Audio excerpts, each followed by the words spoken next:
Good evening, everyone. I would like to call to order the Committee of the Whole meeting of June 22nd, 2026. My name is Diane Ritchima, Councillor and Chair of the General Business and Finance Committee. I would like to begin by reading a safety notice. In the event of an emergency, please evacuate council chambers to the nearest exit through the council chambers doors and obey all instructions given, and if assistance is required, please see the Deputy Clerk. Once you have evacuated the building, please gather in the front parking lot outside of Town Hall. Please ensure your cell phone is on silent or turned off. And lastly, the Town of Lincoln Committee of the Whole meetings are posted on our YouTube channel. Closed captioning is available on all our videos by selecting the closed captioning button on the bottom right-hand side of the video. Members of the committee are in attendance with regrets from Councillor Brunet. We have staff in attendance also. Also in attendance this evening, we have Trevor Ferguson from Deloitte and representatives from the Lincoln Public Library. Are there any declarations of interest? Seeing none, do any members have any amendments to the order of the agenda? Seeing none, we are now considering the consent agenda inclusive of Age-Friendly and Active Community Advisory Committee minutes of April 9th, 2026 and Age-Friendly and Active Community Advisory Committee minutes of May 6th, 2026. Would any member of committee like to remove an item from the agenda to discuss?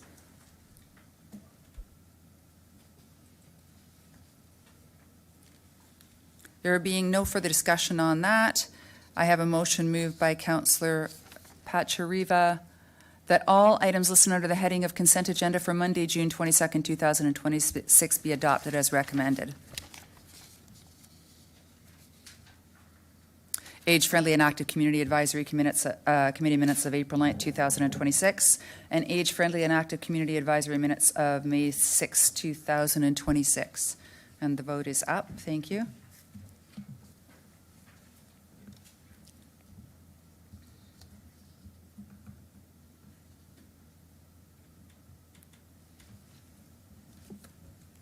The vote is now closed, and that carries. Thank you.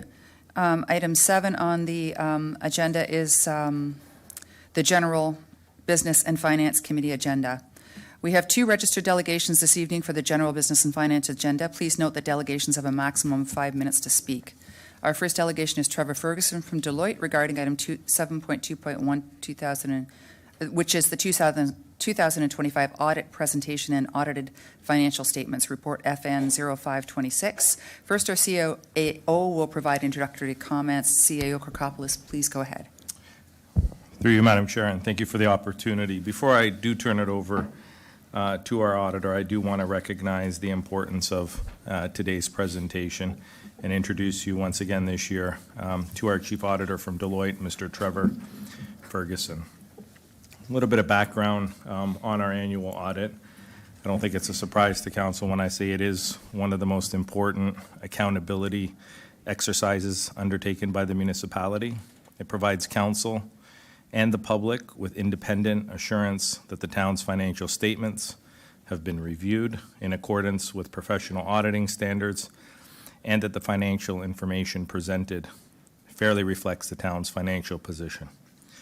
The audit process is extensive and rigorous. We often get this question, and I think Trevor can speak to the process and the rigor that he and his team go through with ours.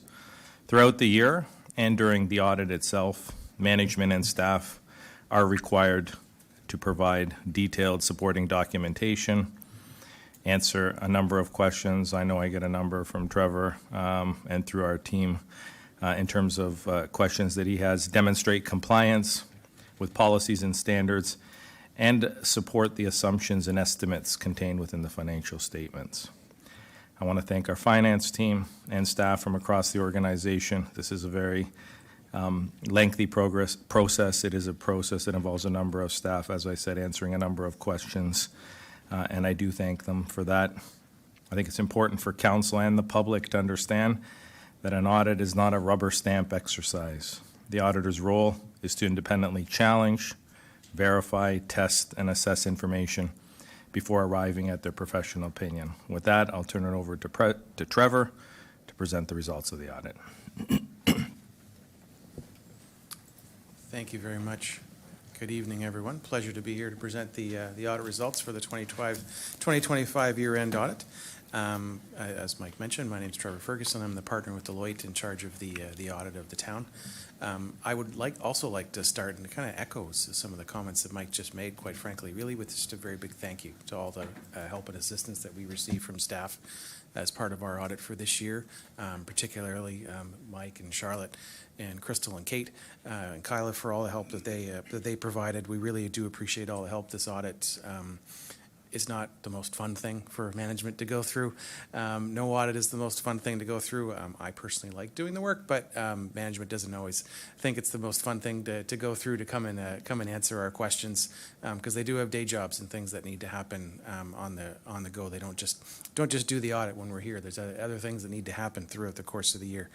So we really do appreciate the responsiveness, the cooperation from management, and just the high degree of quality of the information that we do get. We do audit a lot of municipalities, as I'm sure you know. So there is a strong tone at the top at the town, and we see that. And we see that through the commitment to quality that we see in the quality. And when I say the commitment to quality, I'm referring to the documents and the audit support that we receive throughout the audit process. So we really do appreciate that throughout the process.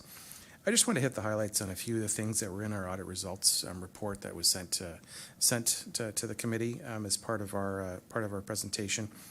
A couple of things that I just want to highlight. So we performed our audit exactly in accordance with the audit plan and audit scope that we have at this committee. There were no changes to that plan that I presented earlier on. Just a friendly reminder, like we've presented a few audit risks in our audit results document, a few of them being revenue recognition, management override of controls, management judgments, and accounting estimates. We follow a risk-based audit approach, so everything is a risk to us as part of our process. And what we do is we'll assess risk and determine which areas of risk that we want to spend the most of our time doing our audit work. So these are some of the more significant ones that we wanted to bring to the attention of this committee. Canadian audit standards would dictate that we presume a risk of fraud around revenue recognition and management override of controls. That's for any audit of any financial statements in Canada. That's not unique to the town. So we turn those into significant risks and do a fair amount of additional testing in each of those areas. The idea around management override of controls is that the town could have the best possible internal control system. But if there's an opportunity for management to override that system, the system itself could be considered useless. Sorry, Trevor, can I ask you to move your microphone a little closer to you? It sounds like it's a little bit hard to hear you, or that. Yeah. Certainly. Is Thank that you. better? That's better, yeah. Thank you. Okay, sorry about that. Okay. I'll start again. Just kidding. So in terms of the management override of controls, the theory there is that if management does have an opportunity to override the system that's in place, the system itself could be considered useless. So there's a couple of ways in particular in which we look for where there could be opportunities for management to override that system. So the first would be around management estimates and management judgments. So is management always consistently overstating or understating in their estimates? And one of the ways in which we look for that is we do a look-back test. So we'll look at some of the significant estimates that were made as part of last year's financial statements, so the 2024 audit, and we'll see what the outcome of those estimates were to see, again, if there's any trends or biases towards overstating, understating, things like that. The other thing that we'll do is take a look at journal entries that are entered into over the course of the year. So the first thing that we do is ask management to provide us with a copy of every single journal entry that was entered into throughout the course of the entire year. And then we test to make sure that we got every single journal entry, that they're providing us with everything. That's easier said than done to do that completeness test. And then we go through those entries and we conduct a sample just to make sure and see if there's anything that's anything unusual, things that are constant round numbers, perhaps just below reporting thresholds or approval thresholds, entries prepared or approved by people not usually involved in the process, all kinds of things like that. Happy to report we didn't identify anything unusual to bring to the committee's attention. With respect to management judgments and accounting estimates, there are quite a number of estimates that go into the preparation of the town's financial statements. So that's not unique to the town. That would be for any municipality in the province. So when you think about your employee future benefits liability, your asset retirement obligation liability, any other accrued liabilities, your allowance for doubtful accounts, your amortization rate on tangible capital assets, all those kinds of things. They're all estimates, and they could all, changes in those estimates could have a significant impact on the bottom line of the town in any given year. So we're happy to report that we're comfortable with the process that management has for determining the estimates, and we're comfortable with the estimates themselves. A friendly reminder with respect to materiality. So we don't audit and test every single transaction that takes place at the town over the course of the year.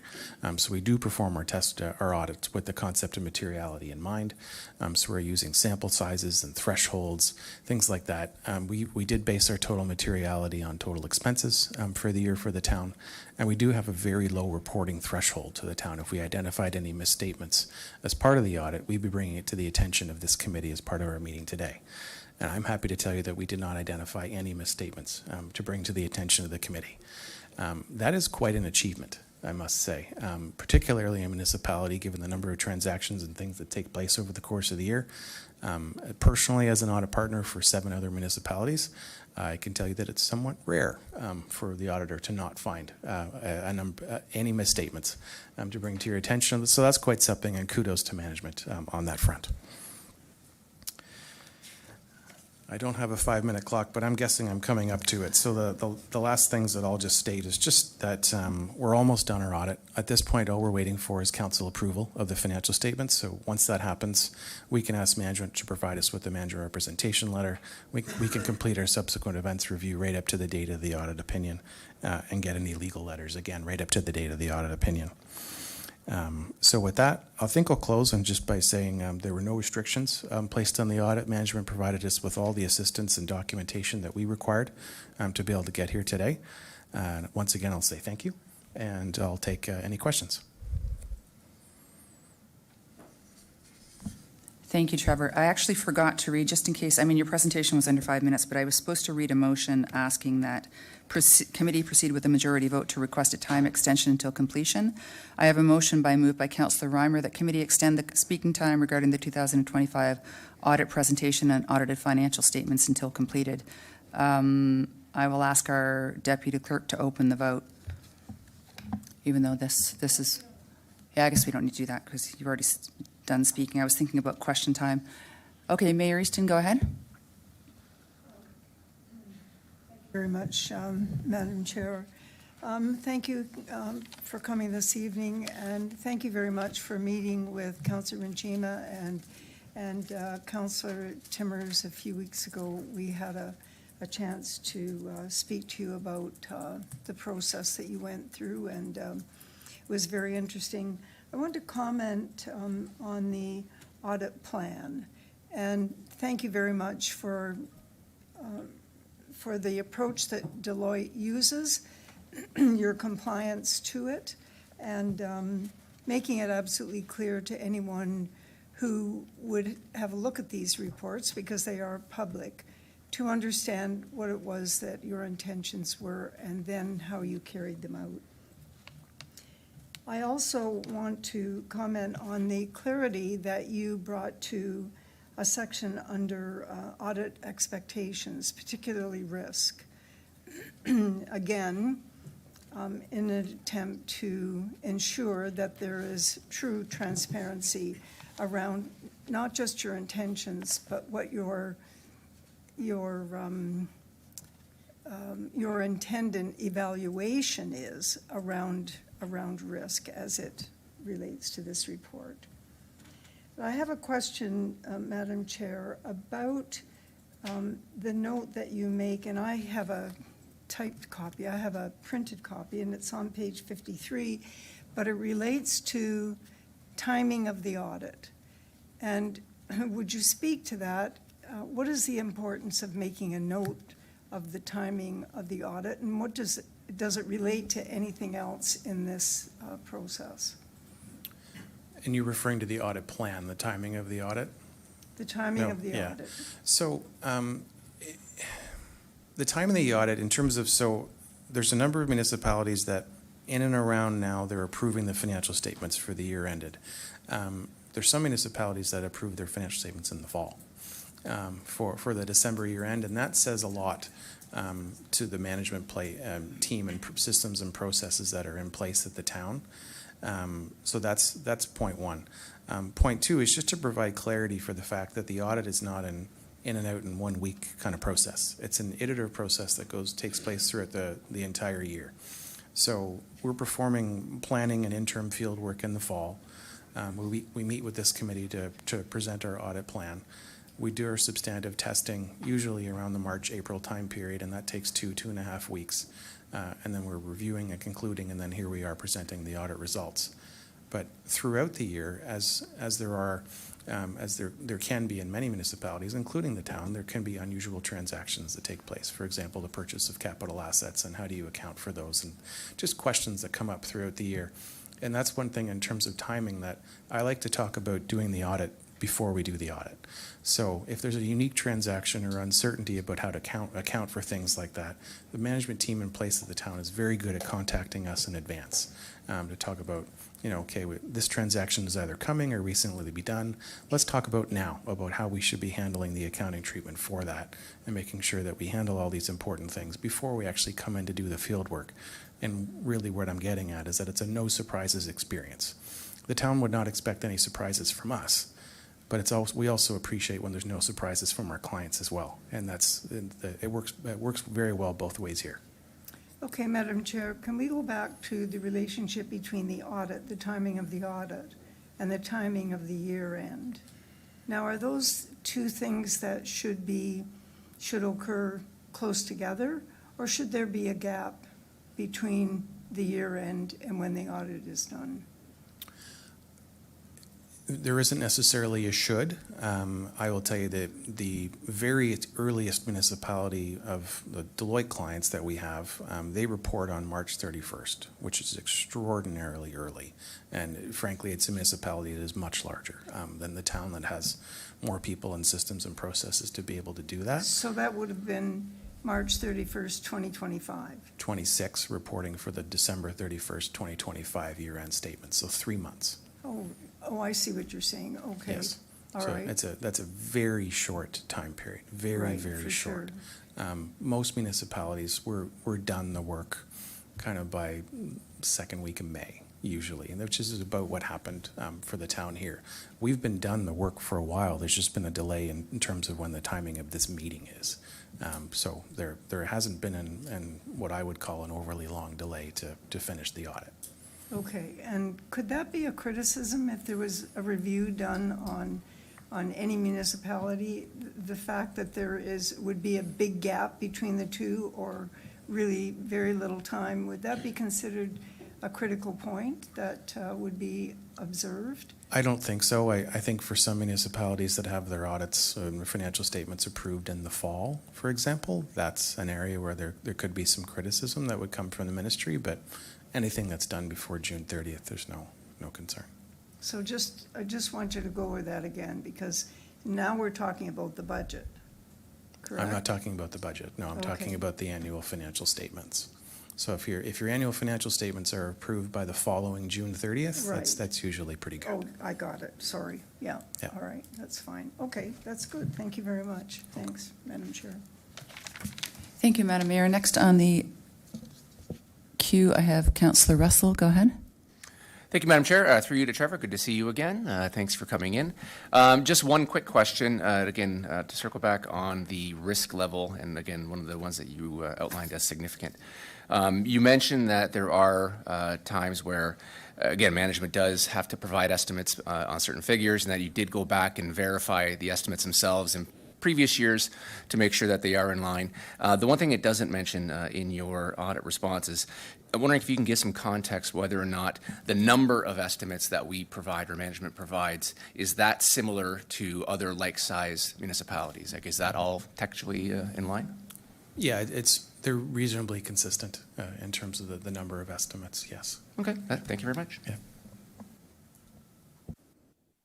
Thank you, Councillor Russell. And Councillor Mikulik, you're next in the queue.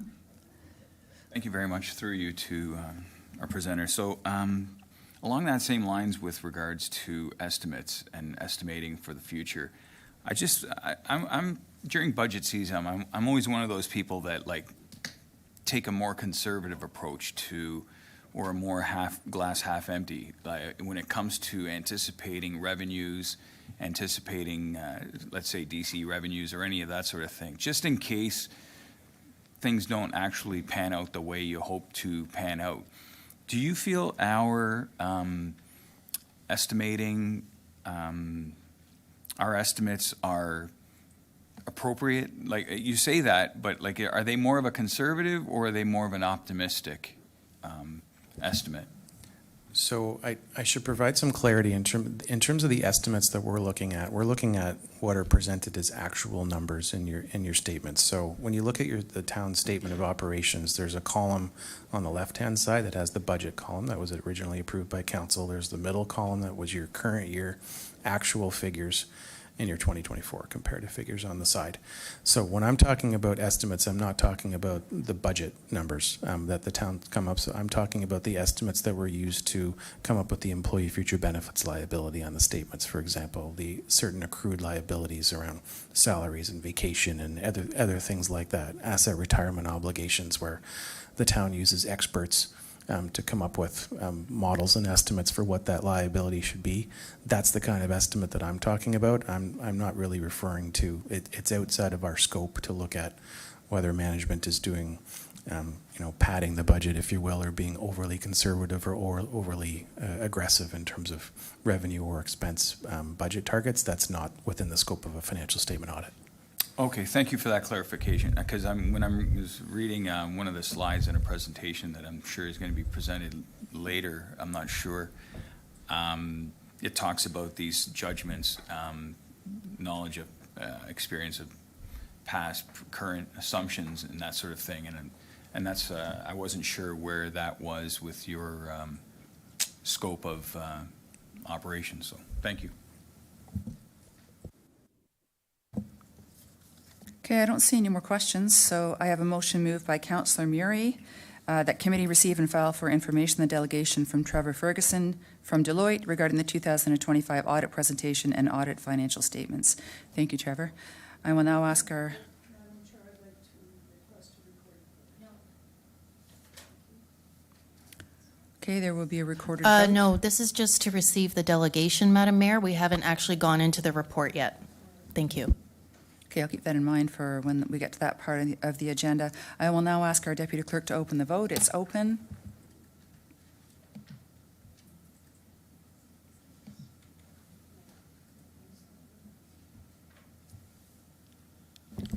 Thank you, Chair. The vote is now closed, and that carries. Thank you, Trevor. We will now consider item 7.2.1, report FN 0526, audit presentation and audited financial statements. Do members of committee have any questions?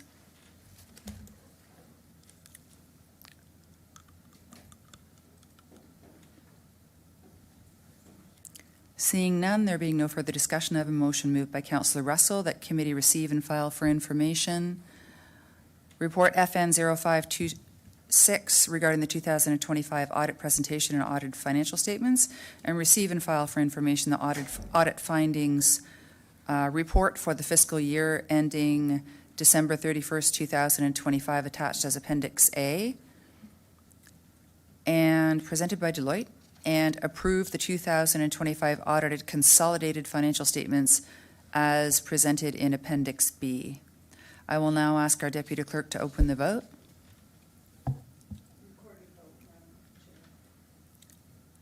Okay, this is going to be a recorded vote.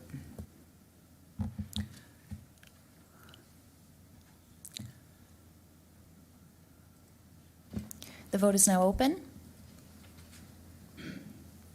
So it's a recorded vote. How should we proceed with that, Madam Deputy Clerk? It will happen automatically. Chair. Okay.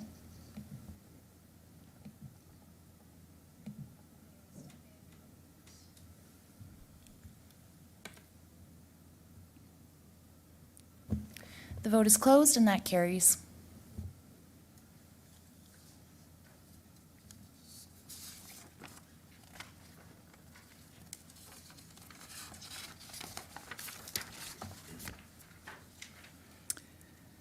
We will now proceed with our second delegation, being from the Lincoln Pelham Public Library. We have Julie Andrews, CEO, Susan Batista, Director of Community Engagement, and Donna Burton, Chair of the Library Board, here to present the 2025 report. Please approach the podium and go ahead.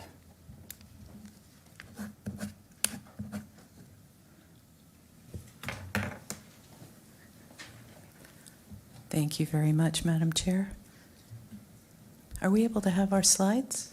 There they are. Speak, and they are there. Thank you very much.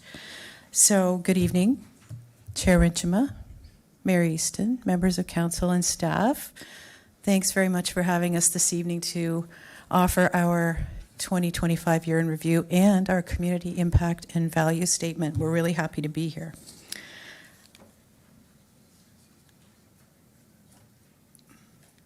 I'm not clicking.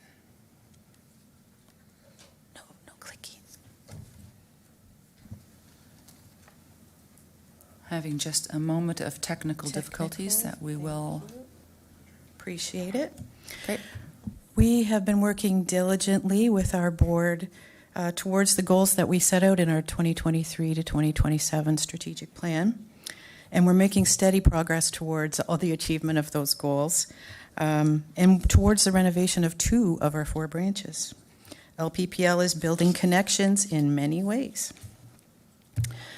Our 12,365 members borrowed over 508,000 items in 2025 and visited over 224,000 times. Pretty amazing. In partnership with 8 other library systems in the region, LPPL is part of the Libraries in Niagara Cooperative. This partnership means that you can request an item from Fort Erie or Port Colborne or Thorold or any of the 9 libraries and have it delivered to your branch in Beamsville or Vineland or Fond Hill, or any other branch in the system. It's an amazing partnership, and we've recently leveraged it to include even more sharing with cooperative purchasing. In addition to this, we offer reciprocal borrowing at St. Catharines and Niagara Falls Public Libraries, so you can get things from the whole region and enjoy them at your home. Your free library card provides you with access to thousands of items, including ebooks and e-audiobooks, free of charge, as well as thousands of magazines and newspapers and amazing international films and television. Not only do we provide amazing access to traditional items throughout the region, but we also have our library of things that members can borrow. Musical instruments, pickleball sets, snowshoes, a sewing machine, turntable, metal detector, telescope, and more items are available free of charge. I sense excitement about the metal detector. If you have any suggestions for our collection, we're happy to hear them, and we build on community need to fulfill that collection. In 2025, we added new English as a second language resources to assist language learners in our communities and to support those who are attending our English Conversation Circle program, as well as passes for the Royal Ontario Museum in Toronto, which is an amazing thing for a family to borrow to go to the city for the day. And next, I'll invite Susan Batista to talk about programming. Thank you. Let's see, where are we here? Okay, in June of 2025, LPPL introduced the community to Paige Turner, who you also may know as our bookmobile. She's helped address one of our strategic plan goals to remove barriers to services, programs, collections, and to provide equitable access for all. We've done this by developing a route that's been a consistent bi-weekly route that travels actually all over Lincoln. Our current stops include Community Care of West Niagara, Village of Hope, the Lincoln Museum and Cultural Center, Camden Fire Hall, Golden Horseshoe Estate in Beamsville, as well as the Legion in Beamsville, Soaresan Park, and Jordan Lions Arena. As you can see by the number of visitors that we had basically in 6 months of 2025, and the number of items that have been borrowed, Paige Turner has become a vital part of our library service. As always, we're so proud to have supported our community in so many different ways throughout 2025. Through our programming, we're continuing to address our strategic plan goal of connecting people with ideas, information, and each other to foster a sense of belonging. So we've worked towards this by providing over 1,300 programs for over 31,000 people. This slide shows some examples of the wide range of programming that we offer. We do try to keep up with trends, and our K-pop Demon Hunters dance party attracted 500 participants and really actually provided us a great opportunity to showcase our collection of K-pop and Korean books and graphic novels for kids and teens. In the middle photo there, we had a Métis Dot painting workshop that was held at the Fleming branch, and that was led by Métis artist Brian Kahn.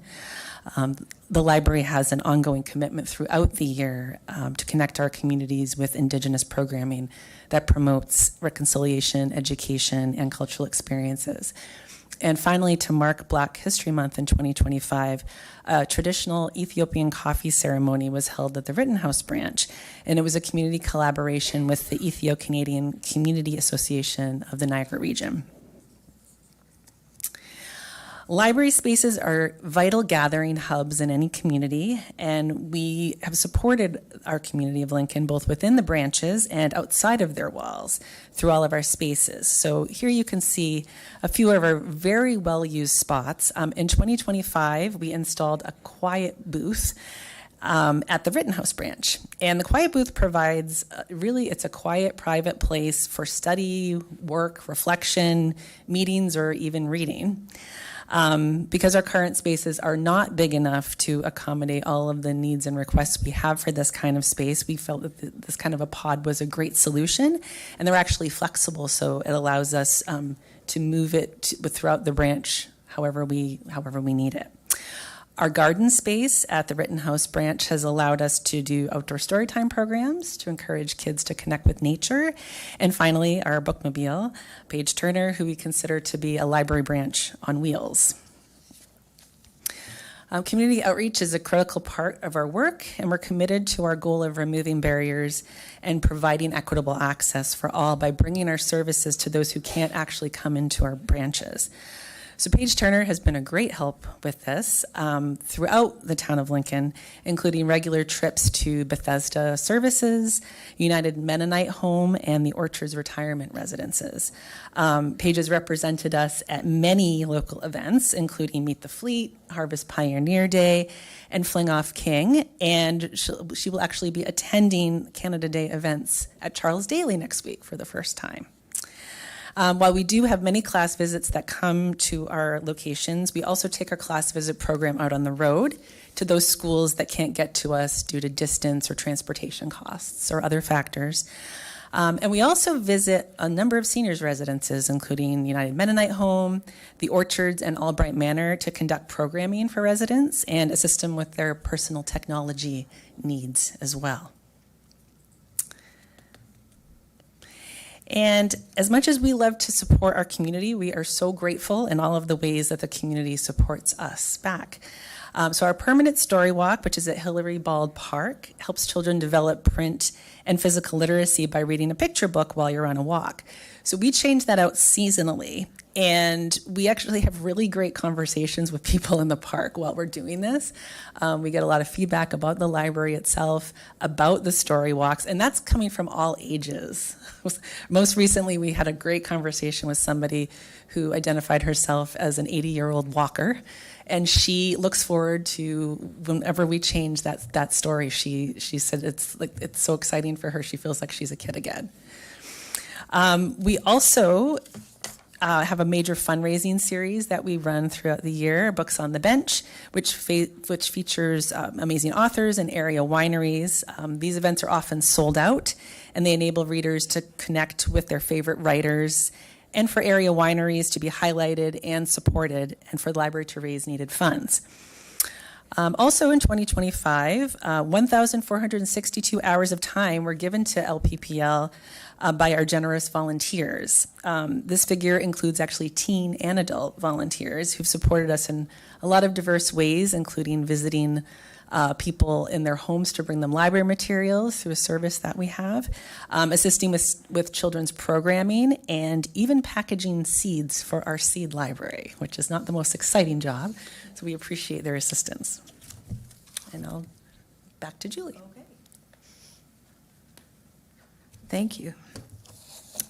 So each year we come and bring you our annual report and we talk about our activities using the numbers that we derive for circulation and program attendance and that type of thing. But we have several ways of measuring that quantitatively, but until now we haven't really adequately been able to reflect on the social return on investment that the library offers. So using our 2025 statistics, we took part in an evaluation exercise using something called the VOLT Toolkit. So that describes a little bit about what it is. It was created by the Nordic Institute at Algoma University, and they partnered with the Ontario Library Service, which is a provincially funded support organization for libraries.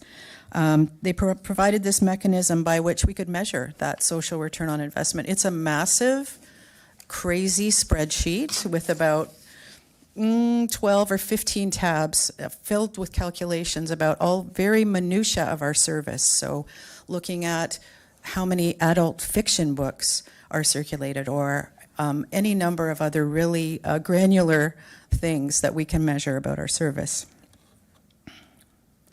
So what was determined with the use of this VOLT toolkit is that Lincoln Pelham Public Library delivers significant measurable value to the community. And we generated a total estimated economic benefit of $15,375,053 in 2025. So based on that, the VOLT toolkit, it represents a return on investment of $6.76 for every dollar that is invested through municipal funding in our public library system. Pretty astonishing. This analysis demonstrates that the library is not only a cultural and educational asset, but also a high-value public investment. We contribute across 7 impact areas that you can see here: education, culture, inclusion and well-being, entertainment and leisure, economic development, civic engagement, and community space. And the strongest of these were generated through entertainment and leisure at $8.64 million, economic development at $3.1 million, and space at $1.74 million. So these fundings provide a clear evidence-based case for the continued municipal support and stronger public communication of our library's impact. And they illustrate the service value and strategic importance of the library in the communities that we serve. They're also part of our fundraising message. The community benefits from our library system and far outweigh the municipal funds provided annually. You know, we're also told of the importance of the libraries in our community in many other ways, anecdotally by people who visit, or through the impact statements that we collect over the course of the year, which we've shared with you. Our libraries are the welcoming places where our community gathers. And I'll welcome Donna Burton.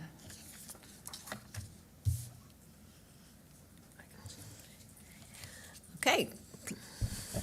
I'll stand on my tiptoes. 21st century libraries are community hubs, and as can be noted in the results of the social return on investment study, the benefits provided are much more multifaceted than those of traditional library services.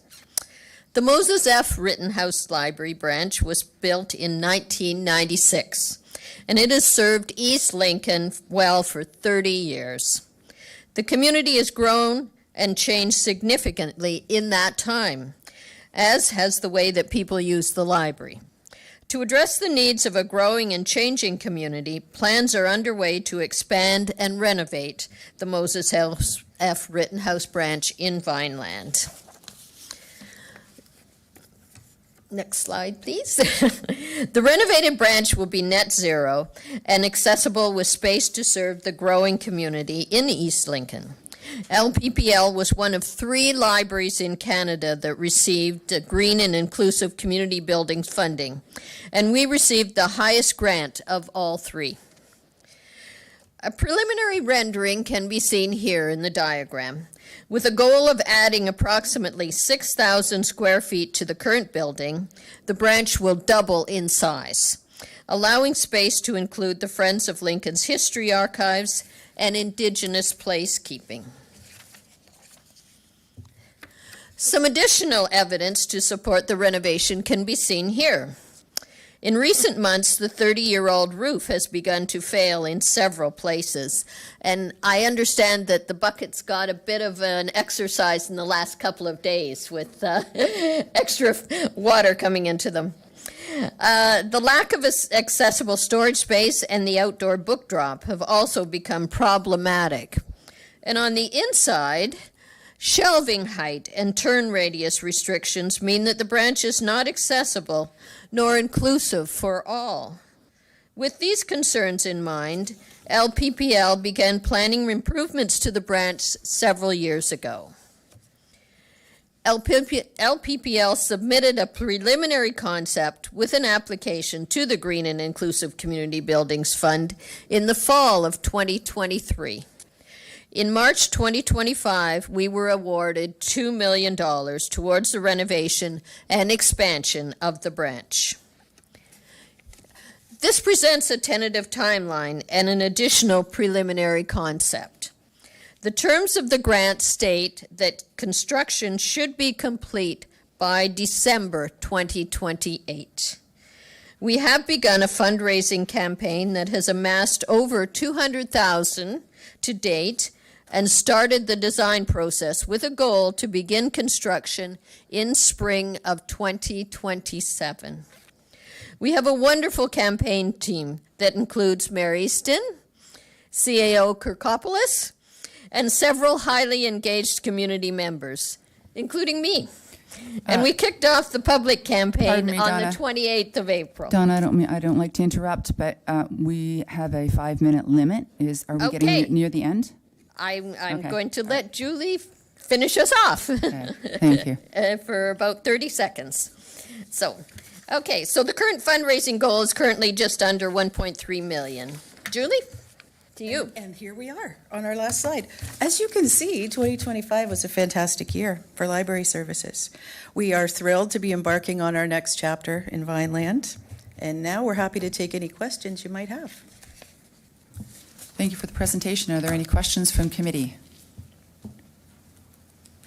Councillor Timmers, go ahead. Thank you very much, Chair. Through you to staff and who are present here, and thank you very much for your presentation. You know, every year I look forward to this report, and when I was reading it today, I'm just constantly so impressed by the new programs that come out and the new, like a sewing machine. Like that one was like, wow, that's awesome.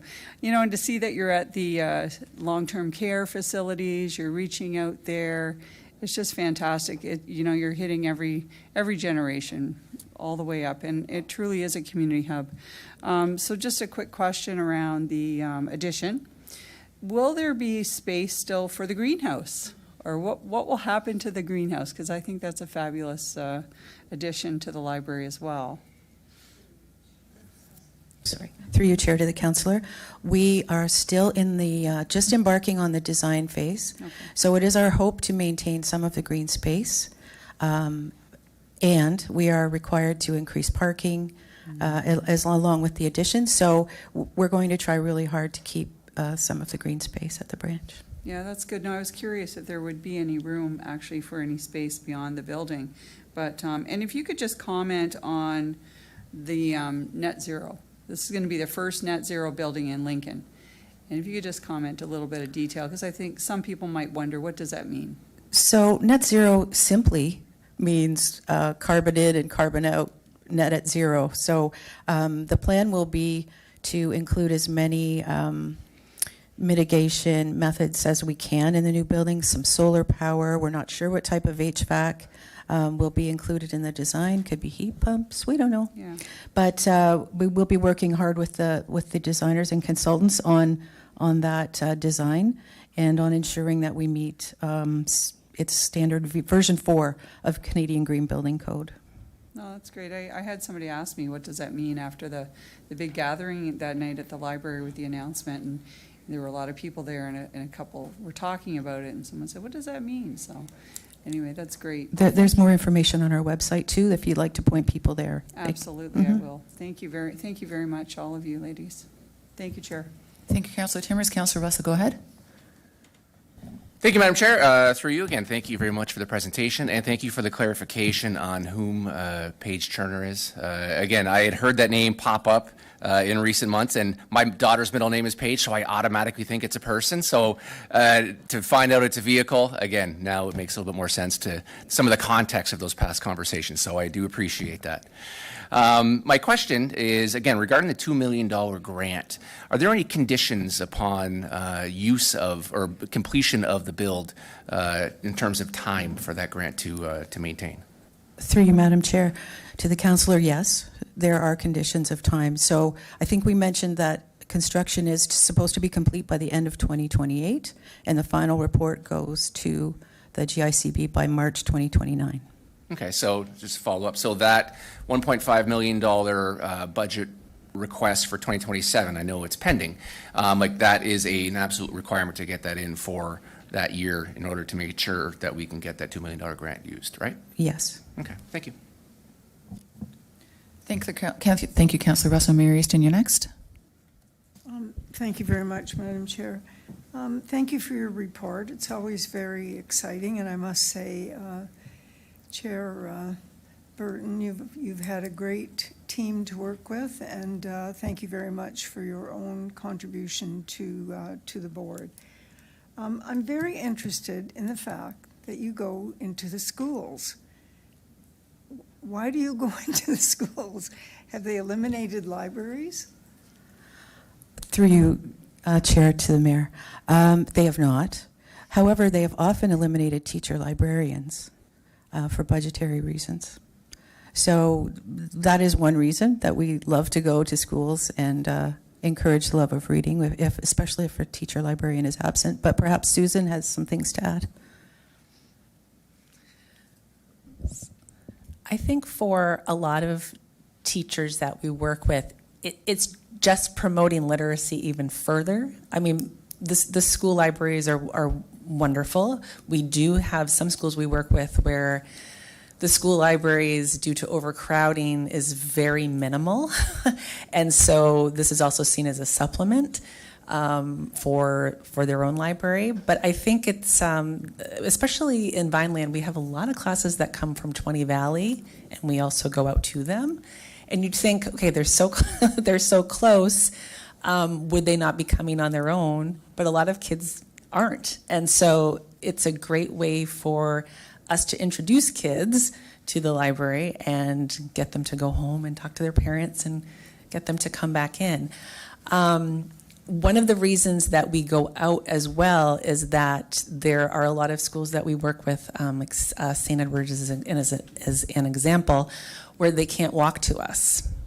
Senator Gibson, for example, we see all kinds of classes coming in from that school, but it's easy for them to walk over. So transportation costs, distance, that kind of thing. And then historically, we also, from some of these schools, 20 Valley and Senator Gibson being good examples, even though they're close, sometimes the teachers of the kindergartners want to start to expose them to the public library, and it's just too much for them to herd them all, to bring them over, and so we go out to them. It's something our staff love, going out to the schools. Love it. I think we should all be concerned when services are decreased in one area and then they're important enough. You've proven that with your formula. And then particularly when it's the municipal budget that is taking up the slack.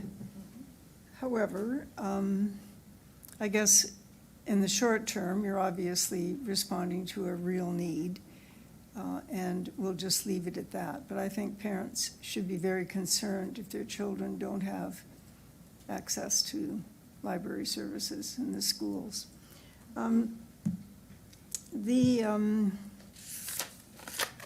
The other question that I had was just in terms of the 2 million that you're looking for in terms of the new build.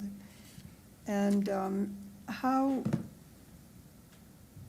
what strategies are going to be used to try and generate further excitement in the community?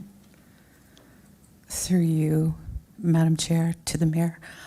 So we have other events coming up that we are planning on. We are also working behind the scenes with some larger donors and larger prospects that we hope will take part in our project.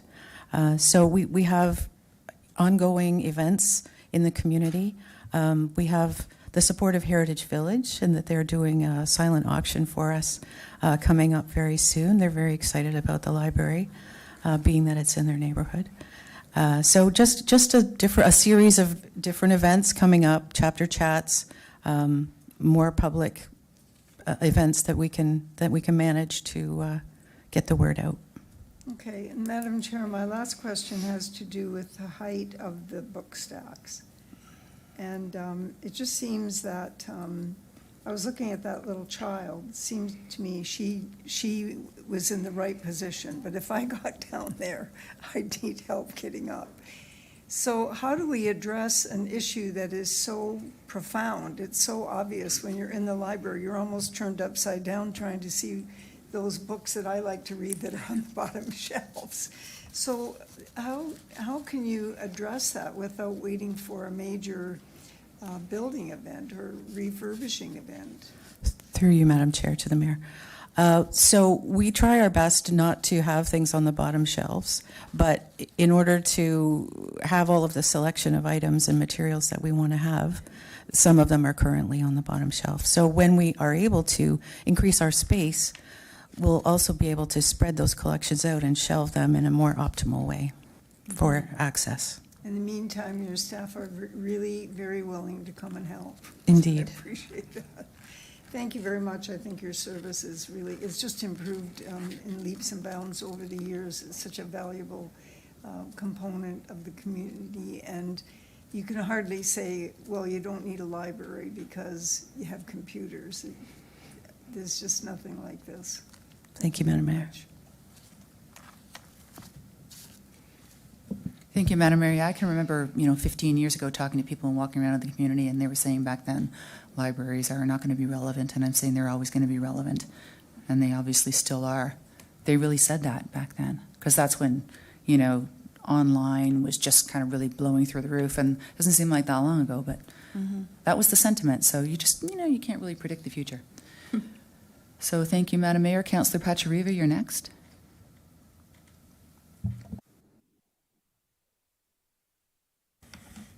Thank you, Madam Chair. Ladies, thank you very much for the presentation. I love that quantitative analysis you did where for every dollar we spend, we get almost $7 back in economic spin-off. So I think that's tremendous. Your numbers continue to skyrocket, and I applaud you all. A number of years ago, we advocated to the provincial government on an increase in funding for the library. It's been at the same number since 1980 when the town was maybe 10,000 people. Has that number moved at all? And do you still get it in March of the following year, having had to carry those costs for the whole year? Through you, Madam Chair, to the councillor. That funding has not increased since 1988. It remains at the level calculated at that time for the population statistics. Last year, we did receive our grant in December. Okay, so a 4-month in advance. Okay, so we're getting somewhere. So I think, Mr. CAO, when we go to AMO again, we can advocate for the library because they're doing tremendous work. Second question, as a person that spends way too much time in their vehicle and more than I'd like, how do I get on the e-book train? Is it hard? Is it easy? It is easy. Easy peasy. Through you, Madam Chair, to the councillor, it is easy peasy. So please give us a call. We can help you out. Okay, tremendous. And third and final question, our treasure hunter, Councillor Mikulik over there, did he have any input in the metal detector? Because that's his forte. And I'm wondering if he, I heard you had that, so. I don't believe he did. Oh, well, then I'm shocked. Councillor, I'm shocked because, has it been years they had, really? 2 years? Okay. I'm up for that too, so thank you very much. Thank you, Chair. Thank you, Councillor Pachariva. Councillor Mikulik, you're next. You'll be borrowing that and taking it down to the beach, right? Are you going? Thank you. Yeah. Through you to Julie and the board, thank you very much. I just wanted to say, it's, when I sit in these meetings with this board, it's for sure that I'm going to learn something. I am not the smartest person in that room, and I'm fully prepared to admit that. So it's a real pleasure working with all of you, and rest assured, the questions I typically ask at these meetings are the financial ones. So that's my significant contribution to that board, as well as, trying to draw folks like myself into the library. And you've done a fantastic job. The numbers prove that. One of the pictures in the slide, however, your presentation, that concerns me a little bit is that bucket, or that plastic bucket with a hose running down it, addressing a roof leak. And I'm not sure if anybody in staff can address that. I don't know how I'm supposed to feel about that when I see that as a resident. And I can view it as being, hey, this is why, we're trying to raise revenue, trying to raise money for a library. But at the same time, is there not something we can do as a town to address that? Or is that the best we could do? I'm not sure what that image portrays. Through you, Madam Chair, to the councillor. So work has been ongoing on the roof, councillor, over the last several months. Some of the water has been diverted to other areas, and so it's a little bit tricky. And we are attempting to raise money and get this renovation underway. So we're hoping that we're going to be able to hold off until then. However, it's getting a little less manageable every time it rains. So we're working with town staff and trying to see a way forward to get that remediated.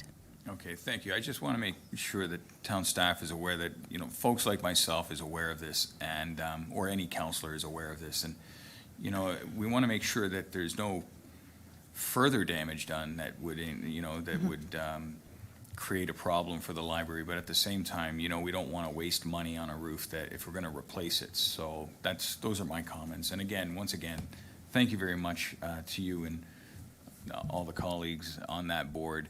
It is a pleasure sitting on it and being part of those conversations and learning so much from all of you. Thank you. Thank you, Councillor Mikulik. There's no more questions on the board. Thank you to all of you for your presentation. There being no further discussion, I have a motion moved by Councillor Mikulik that committee receive and file for information the following delegation regarding the Lincoln Pelham Public Library 2025 Annual Report, presented by Julie Andrews, Susan D. Batista, Donna Burton, Lincoln Public Library. I will ask our Deputy Clerk to open the vote. Thank you, Chair. The vote is now open.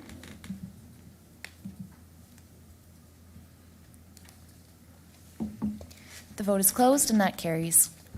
Thank you.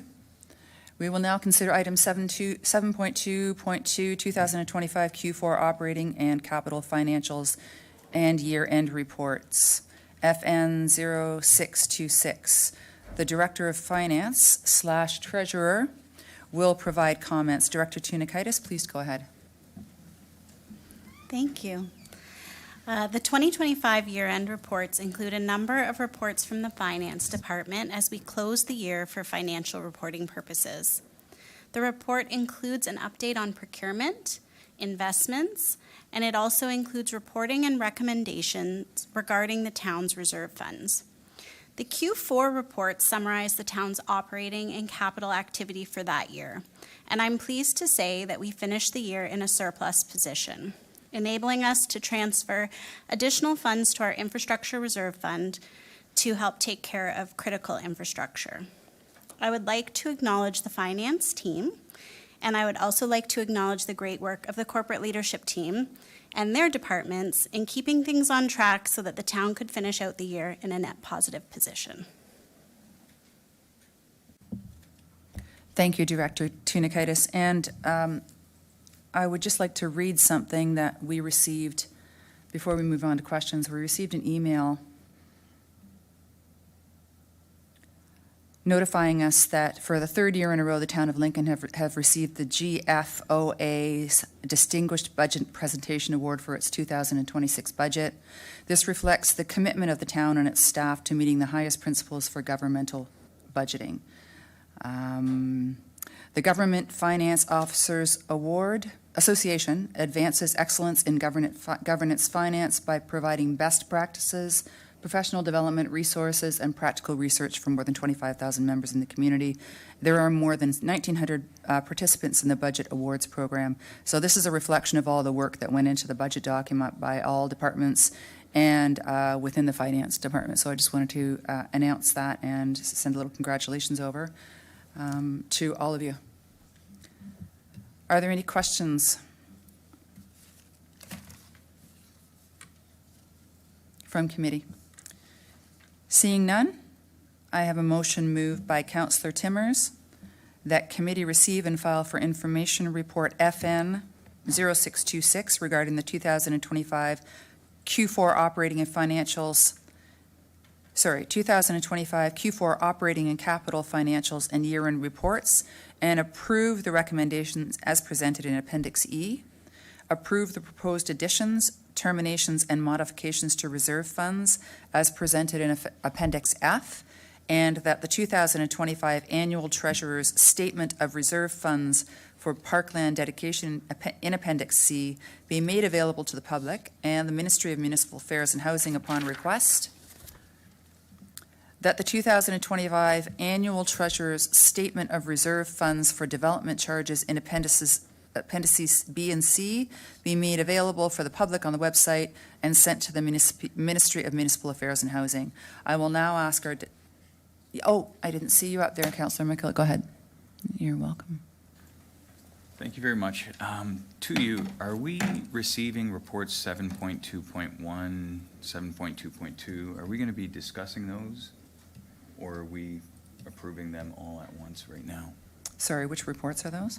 7.2.1, the audit presentation, 7.2.2, Q4 operations, 7.2.3, Q1 operations. Are we approving that all right now? Or are we going to be discussing them separately?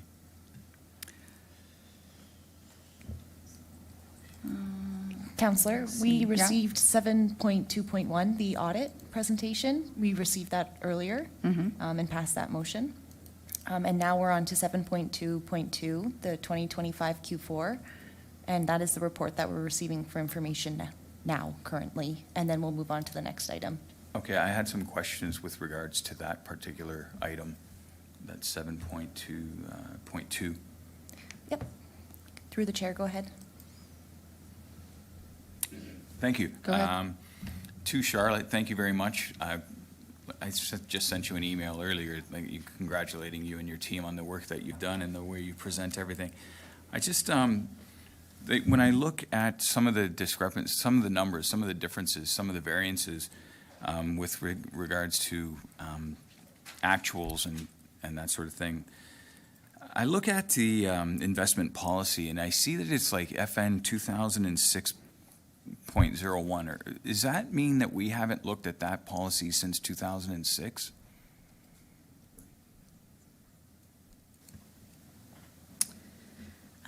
Through you, Chair, to the Councillor, I don't have off the top of my head. I can look it up when the last time we looked at that policy.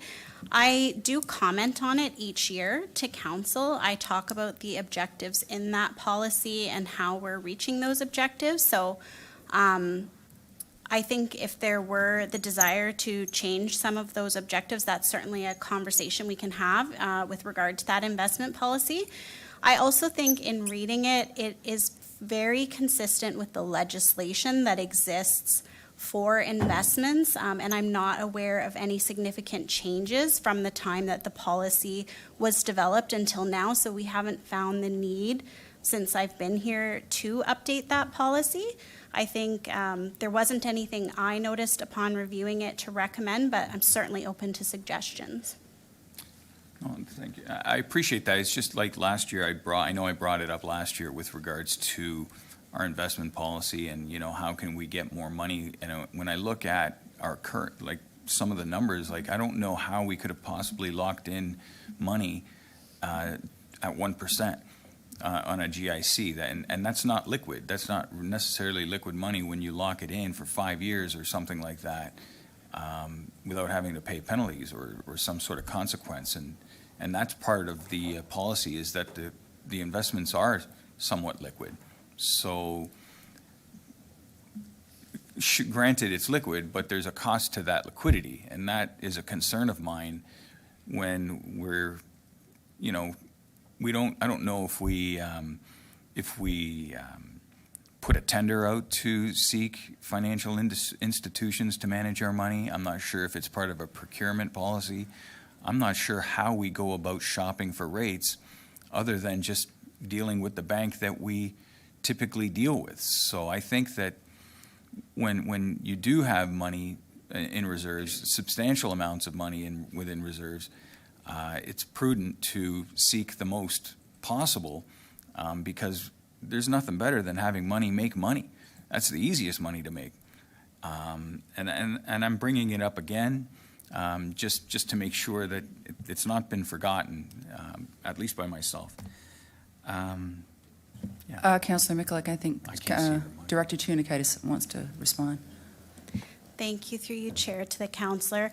I just wanted to mention that under our policy, we have to invest along what it calls the yield curve. So it's not just about keeping it liquid in the short term, it's about trying to match our investment horizons with the timeline that we need them for capital so that we can kind of blend out that return over time. I do want to highlight that we had an increase in our rate of return this year. It's been something that we've been working on. We were able to liquidate some of our investments that were locked in at a lower rate earlier. And so we are making that progress, but we did have a significant number of investments that were locked in on the longer term. Okay, thank you. Another question I have is with regards to the community improvement plan, and that number is pretty substantial, that 247% or 200. What can we expect from those sorts of numbers down the road? Like, is it going to be like 246% next year again, or 50%, or when does that number start to get a little bit more less shocking? Through you, Chair, to the councillor. The way it was working here in the past is we basically didn't budget for the dividends that typically come in. So we knew that the community improvement plan costs would come in over budget, and we would also receive dividends that would offset. So that's how we had been dealing with it. From 2026 moving forward, what we've done is we've kind of built it into the budget, an estimated amount of dividends based on what we receive over time, and an estimate of what the community improvement plan costs will cost us over the next few years. So basically, we're not expecting any type of major variance moving forward. Okay, thank you very much. It's just, you know, community improvement, it just seems like, yeah, there's an improvement, but it certainly came with a cost. And when people are talking about CIPs and their future and, you know, their availability, that line right there makes it tough, in my opinion. And then last simple question I have is Appendix D. You know, we talk about revenues, expenses, revenues 103%, expenses 123%. there was some savings with total government, 3%, and savings with total council, but it still leaves a 12% difference. And, you know, I'm trying to understand, like, typically, you know, revenues versus expenses should be pretty equal.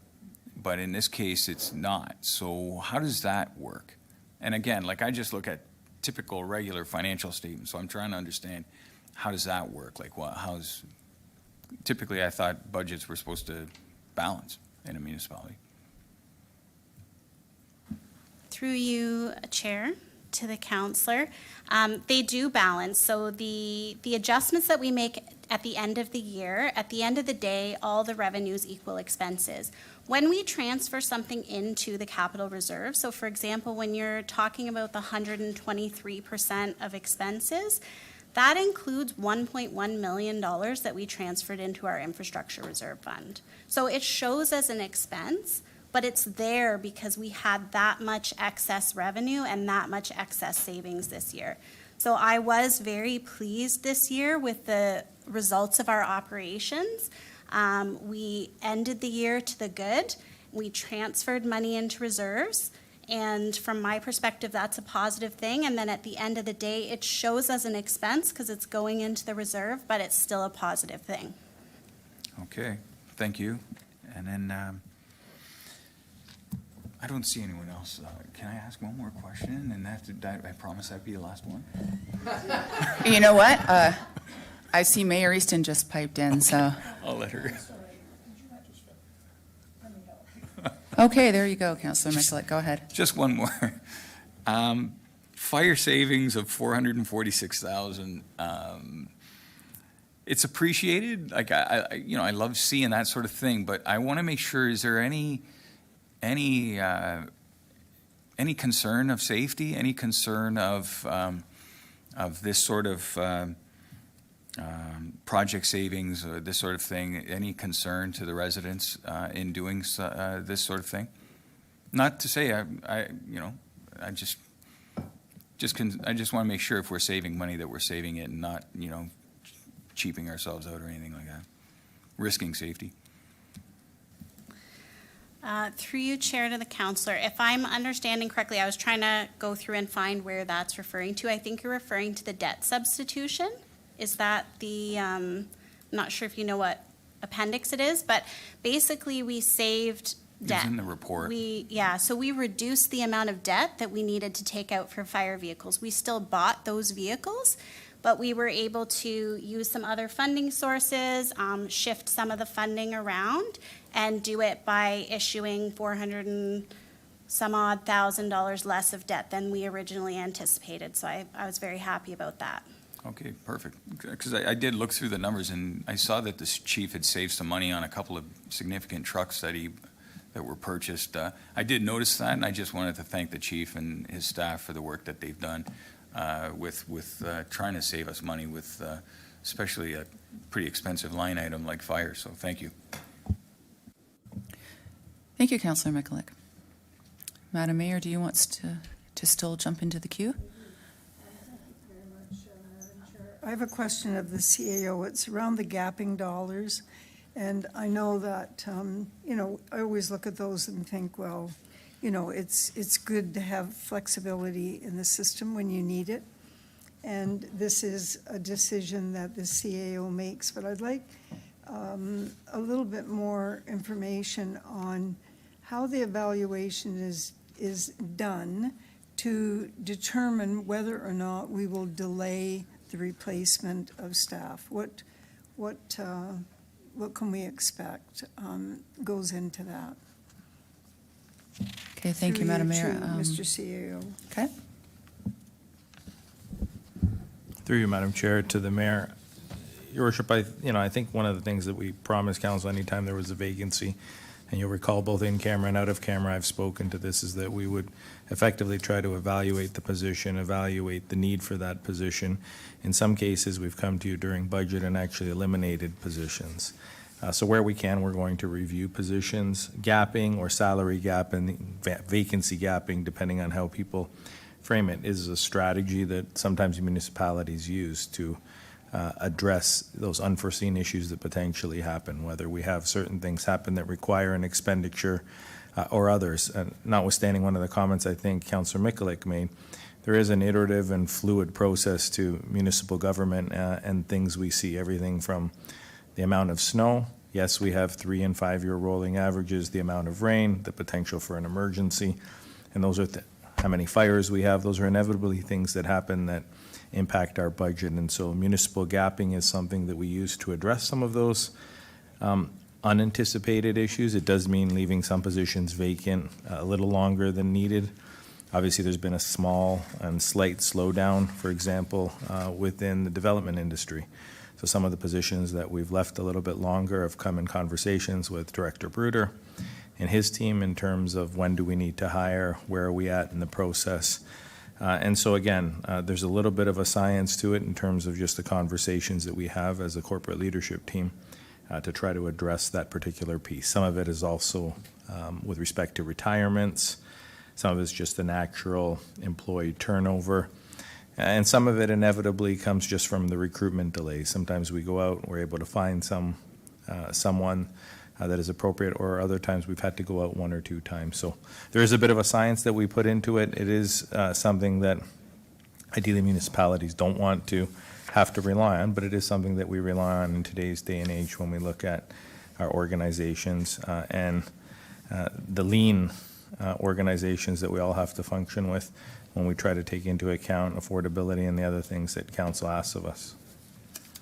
Okay, that's helpful. I think it's a matter that we don't get much information on.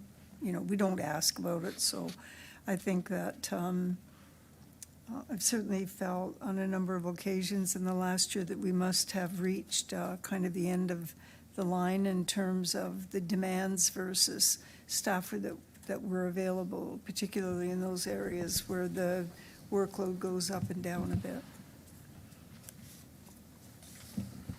Okay, thank you, Madam Mayor, for that. I had read the motion already, and then it was opened up for questions before we went to the vote, so I will ask our Deputy Clerk to go ahead and open the vote.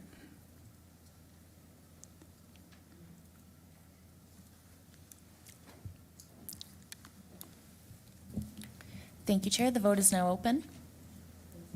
Good night. Good night, thank you. For your awareness, the mayor has requested a recorded vote. Thank you. The vote is now closed, and that carries. Thank you very much. We will now consider item 7.2.4, Council Priorities, End of Term, Update, 2022-2026 term.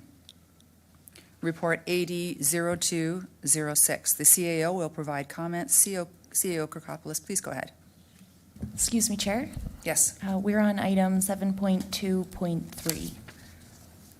Right. Let me just move backwards. We will now consider item 7.2.3, 2026 Q1 Operating Capital Financial Reports, FN 0726. The Director of Finance/Treasurer will provide comments. Director Tunikaitis, please go ahead. Thank you. Through you, Chair. I'll keep it short and sweet for this one. This report summarizes the 2026 first quarter activity, and things are generally on track. Our capital report shows the cumulative total of projects that are carrying forward from prior years, and then adds that to the current year budget to put everything in one report.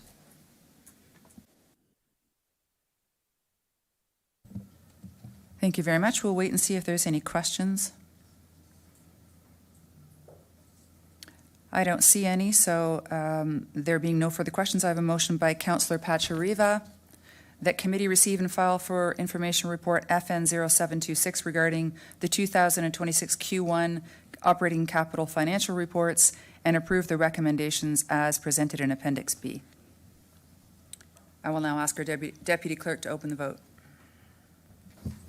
Thank you, Chair. This is also a recorded vote, and the vote is now open.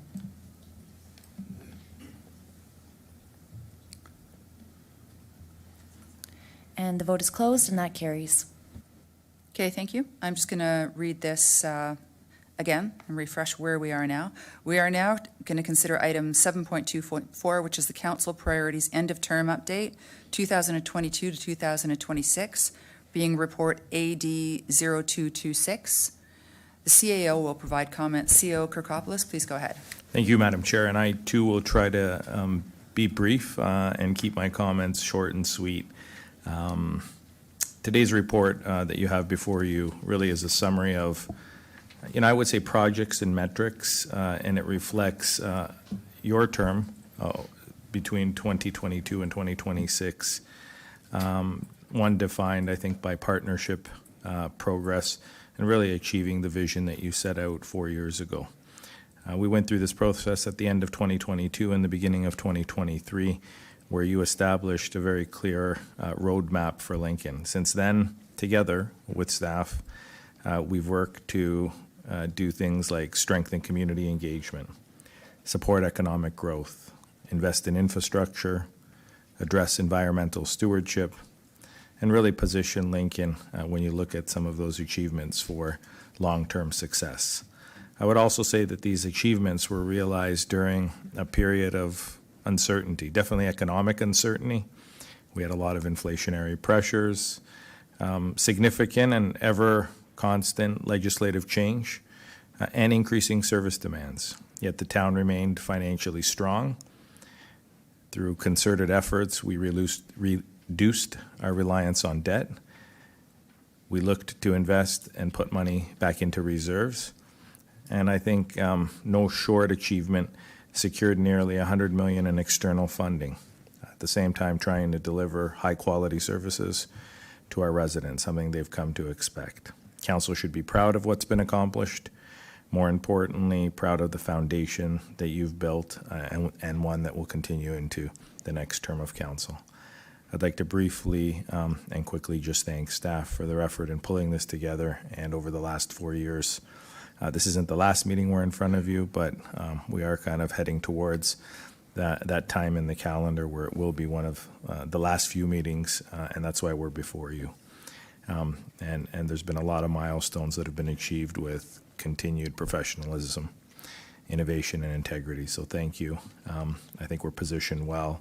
So it's my pleasure to, in this report, share with you our final end-of-term update for the 2022 to 2026 council term. Thank you, Madam Chair. Thank you, CAO Kirkopoulos. Are there any questions from committee? Time does fly, that's for sure. Mayor Easton, go ahead. I just have a quick question of the CAO. Mr. Kirkopoulos, is there anything that was on the list that has not been able to be started? Through you, Madam Chair, you're going to test my memory. I don't think there's anything that hasn't been started. Of course, are there things that we would maybe want to have been a little further along, and things that maybe we thought would be done in this term of council that inevitably lead to the next term of council. I think there's a few of those things. I've shared with you what I've liked to have been further along at times on certain projects or initiatives. Sometimes things unexpectedly happen. Sometimes we have challenges, but I would say everything's been started. I think that in and of itself is an accomplishment. With some of the challenges over the last 4 years that we've seen, and we've moved forward on a number of items.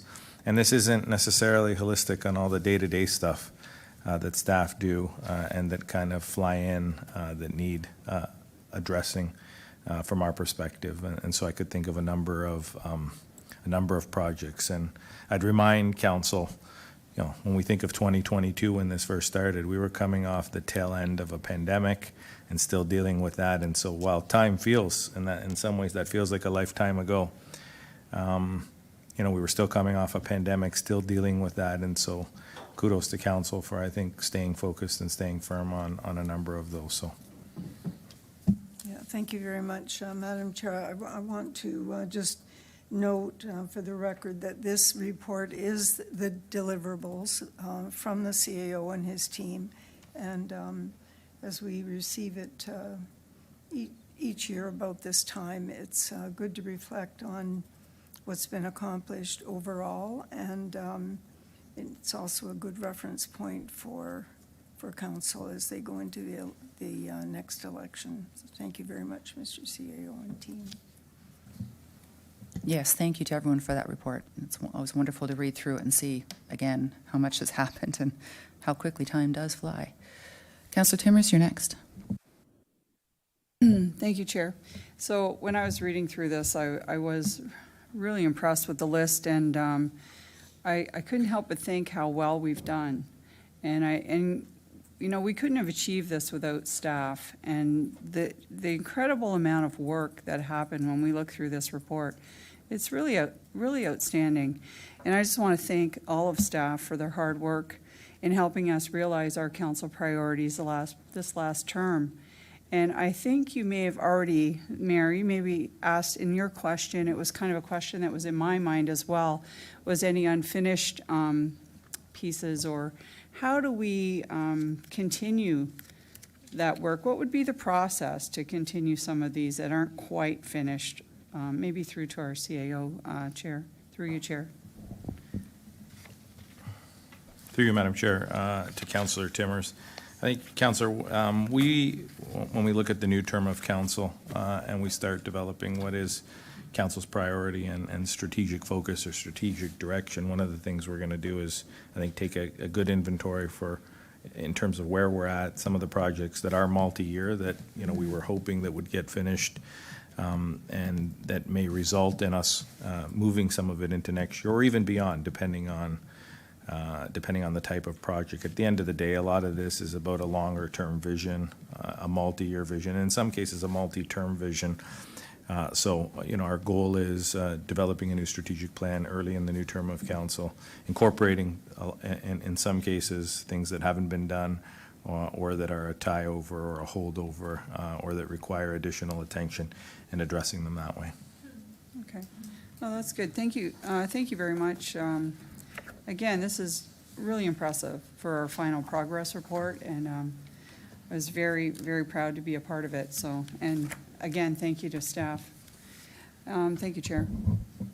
Thank you, Councillor Timmers. There being no further questions, no one else in the queue, I have a motion moved by Councillor Reimer that committee receive and file for information report AD 0226 regarding the final end of term update for the council year term 2022 to 2026, being council's priorities. That committee acknowledges the outcomes achieved and the foundation established for the next council term, and that committee use the lessons learned and considerations provided to inform the next strategic planning process. I will now ask our Deputy Clerk to open the vote. Thank you, Chair. This is a recorded vote at the request of Mayor Easton. The vote is now open.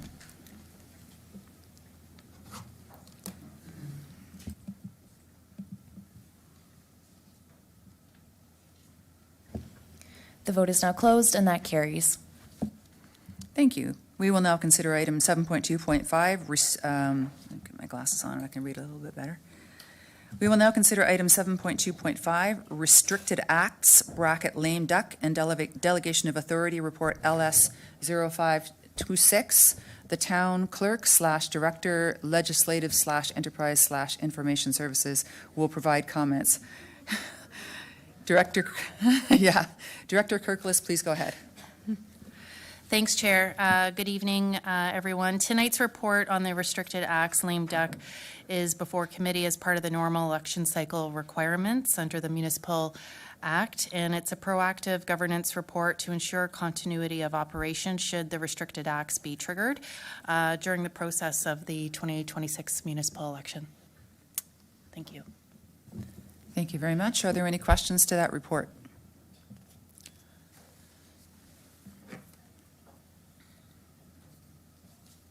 There being no further questions, I have a motion moved by Councillor Murray that council receive for information report LS 0526, Restricted Acts, bracket lame duck, and delegation of authority update, and that council delegate to the CAO the authority to take such actions on behalf of the Corporation of the Town of Lincoln, as may otherwise be restricted under subsection 275(3) of the Municipal Act, subject to the restrictions under 23.1 and 23.3 of the Municipal Act 2001, including the appointment or removal of office of any officer of the municipality where such appointment or removal may lawfully be delegated, the hiring or dismissal of any employee of the municipality, the disposition of any real or personal property of the municipality with a value exceeding $50,000 at the time of disposition, the authorization of any expenditure or incurring of any other liability exceeding $50,000, and that this delegation shall apply only in the event that the municipality is subject to the Restricted Acts provision under Section 275 of the Municipal Act, and only for such length of time as the said provisions apply, and that the CAO be directed to provide a report to council following the end of the Restricted Acts period, detailing any actions taken under this delegated authority, including expenditures and dispositions, and that the town clerk be directed to prepare the necessary bylaw. I will now ask our deputy clerk to open the vote. Thank you, Chair. The vote is now open.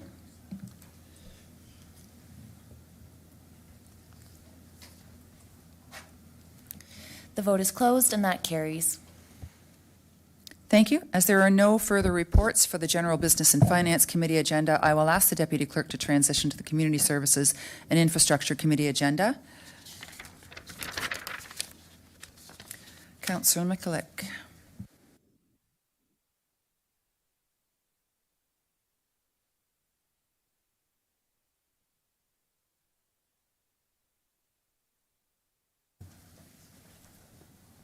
Okay, are we ready to go? Perfect. Item 8, Community Services and Infrastructure Committee Agenda, 8.1 Delegations. We have no delegations this evening. 8.2 Reports. We are now considering item 8.2.1, 2025 Town of Lincoln Water, Sanitary and Stormwater Annual Reports, PW-06-26. The Director of Public Works, Manager of Regulatory Compliance, and Supervisor of Operational Engineering will provide a presentation. Prior to providing this presentation, I will ask the committee proceed with a majority vote to request a time extension until completion.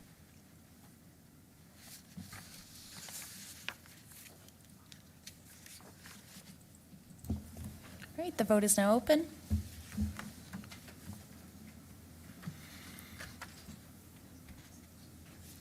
The vote is closed, and that carries. Perfect. Thank you very much. Welcome.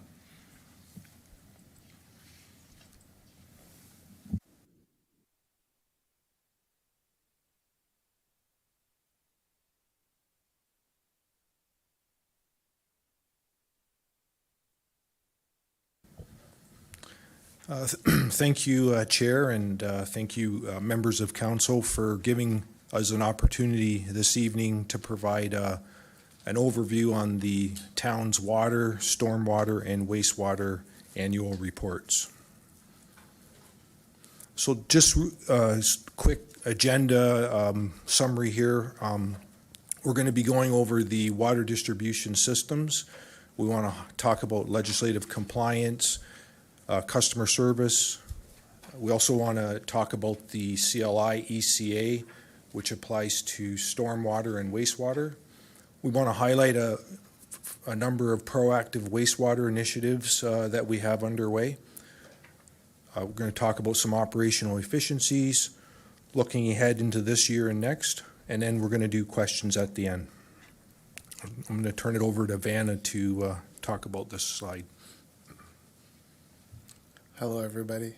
So the town has two Class 2 systems. One is the Beamsville Distribution System, which gets its water from the Grimsby Water Treatment Plant, and the Jordan Vineland Distribution System, which gets its water from DeQ. So every year we go through a ministry inspection and two audits, internal and external. So basically the audits, they go through all our records, all our forms, all our logbooks, all our procedures, all their samples. So last year for our ministry inspection, we received 100%. And this year for 2026, we just finished our inspection as well, and we got 100% as well. Last year, 2025, for our internal audit, it's through a claims, no issues, and because we're always doing continual improvement, there wasn't any recommendations to change anything, same as our external audit. So I just wanted to say all those records, all the forms, all the logbooks, that's our environmental services department. That's everything they do every day, and we're just maintaining it, keeping track of it.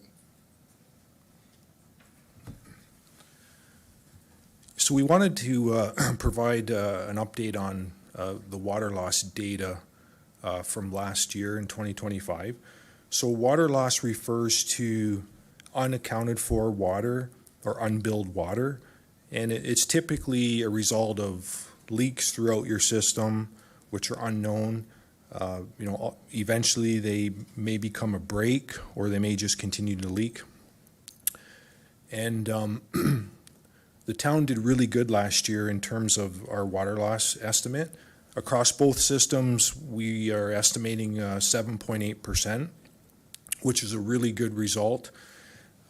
Just for some context, sort of in the industry, a 10% water loss is a target that municipalities want to strive towards to get. So we are below that. And a lot of that is a result of, council's commitment over, the last 20 years, replacing metallic water mains. And you can see from the slide here, those old rusty cast iron water mains, they do leak, all the fittings, joints, etc. So I think, that's a reflection of, like I say, council's investment in our infrastructure, drinking water infrastructure over the years.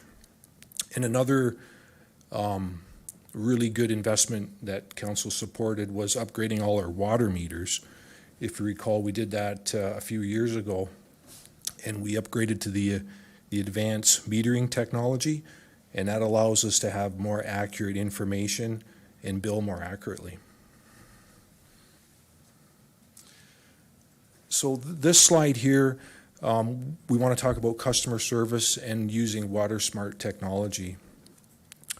So we know one of council's strategic priorities is, customer service. We're always looking at ways to improve customer service for our residents, and I think this is a really good example where we have the smart digital portal for residents to sign up for, and they can, in real time, monitor their water usage. They can look back at how much water they used. They also can view and pay bills. And probably one of the really effective options with this online portal is you can receive alerts of potential leaks. So if your water usage is higher than typical, you'll get an alert alerting that you may have a leaky toilet or some type of leak, and you can get that right away versus something's leaking in your home and then 2 months later you get a water bill and it's very expensive. So we've had a lot of good feedback from residents on this program. Also looking at our smart hydrant monitoring technology. So we have a number of these devices. They're inserted into a hydrant across the municipality, and they allow us to monitor pressure in the system. So if we have a drop in pressure or change in pressure, it alerts staff, and can be early detection of a possible leak, which may turn into a water main break. So we're also using that technology as well.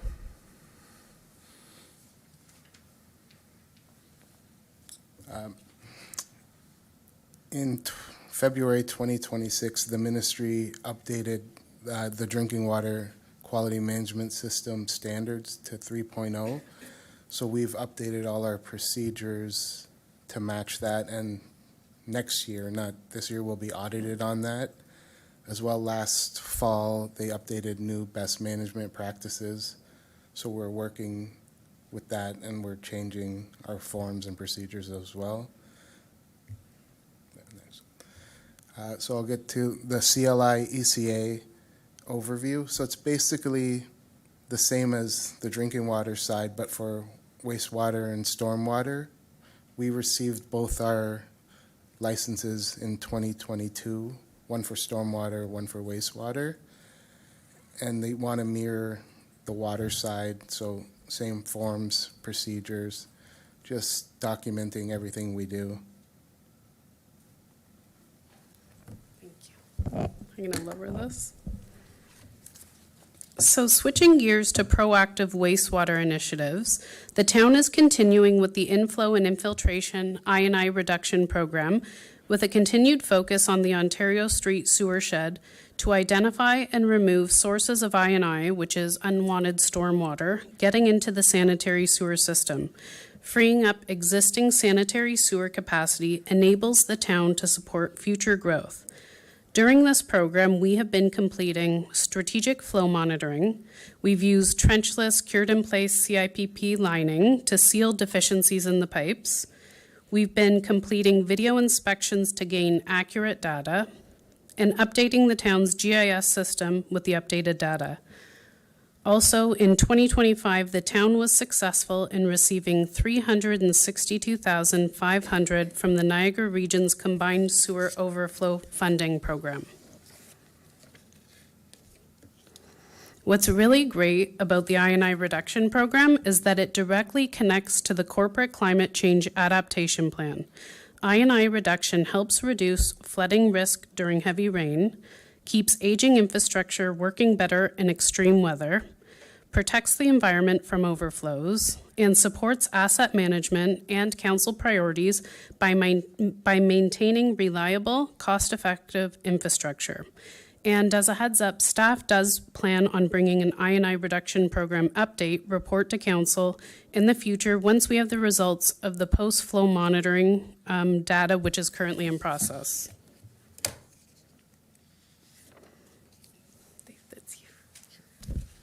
So just to highlight another proactive wastewater initiative that we have underway, it's referred to as a smart cover monitoring system technology. And you'll see there from the photograph on the slide, it's a manhole and there's a device that you can mount to the underside of the manhole cover. And it's really a proactive risk management tool to assist us in monitoring and identifying elevated flow levels in real time in the sewer system during wet weather. Strategically, we've placed these in areas where there's a potential risk of basement flooding during wet weather events to better monitor what's happening. And these smart cover monitors, they have the ability to send staff an alert when levels are higher, getting higher. So it allows us to be able to be more prepared and respond earlier to potential flooding situations in the sanitary sewer system.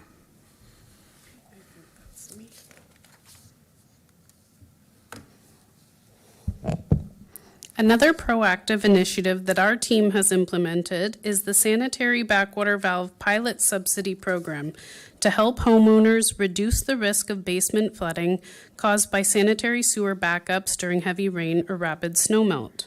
This program provides financial assistance for the installation of the backwater valves, offering an effective property-level safeguard as climate change increases the frequency of extreme weather events. To date, the town has received over 15 permit inquiries, with 13 active applications currently underway.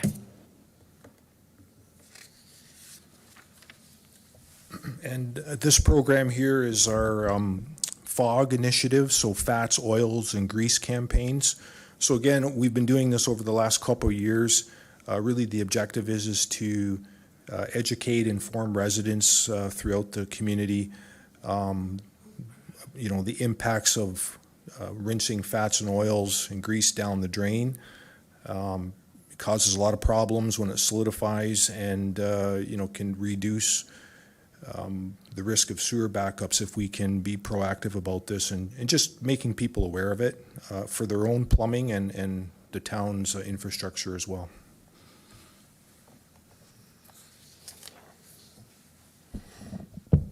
Okay, what you can see right here on this screen is our GIS mapping system called GeoLink, and that's a map of the hydrant layer. Operators began leveraging GIS in 2026 for digital day-to-day forms, for valve turning, hydrant flushing, hydrant inspection. And inspections have become more efficient with the use of the digital forms. We've also been hosting classroom training sessions for water operators. And when we host from other municipalities, it cuts down on our overall training costs and also promotes collaboration between the municipalities.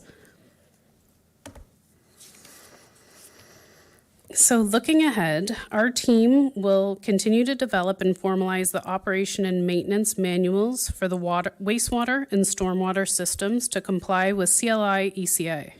We'll continue with the town's I&I reduction program and will be sure to apply to any future regional CSO opportunities. We'll continue to expand on the town's GIS system to improve efficiencies and support asset management. And we plan to develop a phased storm CCTV inspection program to gain condition data for the town's storm sewer system as per the recommendations of the 2025 AMP. To support our work, council can expect to see a maintenance and rehabilitation work plan for the town's stormwater management ponds in the capital forecast. So we're happy to have any questions or comments you have. Thank you. Thank you very much. Do members of council have any questions? Councillor Pachariva, go ahead. Thank you, Chairman, and through you to staff, Dave and the team, Vanna. Ashley, thank you so much for this report. Fantastic news. As you know, council is directly tied to the water system. So if there's any inaccuracies, Vanna, thank you for getting us 100 on that again. Question to the group. So, and I think it has to do with the proactive wastewater initiative. So a couple weekends ago, coming down to town hall to get my stuff for Monday night, and I noticed us pumping water out of the sanitary at the corner of Ontario Street and into the ditch. And Dave, you sent out a great email about it, and the CAO suggested that, hey, let's let everyone know what's going on. So I think this is a perfect opportunity where they both tie together. So where you use this proactive approach to combat the basement flooding and took that real-time action to address the problem. So just wanted to get your, is that what this is, Dave? Like the two things tied together? Through Mr. Chair to the councillor, and thanks for that question. So you're exactly right. So the one slide when we were talking about the smart manhole covers, so what we have is some of these smart manhole covers installed on Ontario Street in the Green Lane area where we've had past flooding, if you recall that massive storm we had last April in 2025.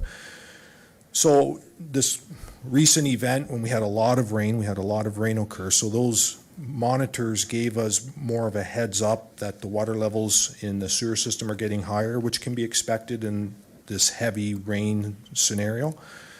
We were able to get out and start responding and helping relieve the system, also working with the Niagara region. So we work very closely with the Niagara region and their pumping station. So yeah, you're exactly right. So we've incorporated this more proactive response program into responding to wet weather situations in that area. Okay, terrific. And second question, if I may. So again, another initiative, so our proactive wastewater initiative about the pilot project about the basement flooding and that. So have we reached, so we've got 15 permit inquiries and we've got 13 on the go. Have we proactively reached out to those that experienced that flooding in the past to say, hey, this is something that you might want to look at? And is this something with the help of the comms department that we could put in like a water wastewater bill to say, this is available and we'll walk you through it? Through you, Chair, to the councillor, you're exactly right. We've had that discussion, putting it in that bill so everybody sees it town-wide. In regards to the areas that did flood, April of 2025, we did directly mail out to them. 2 times, we're doing a 3rd time, and we've seen about 30% uptake in that. Thank you. And third question, if I may, and maybe we'll get there with some type of AI usage. So I've signed up for the Water Smart. I think it's terrific. I mean, when I'm away from the house, I can see what's happening. And I can see that, you know, the washer's running, the dishwasher's running, maybe showers are running.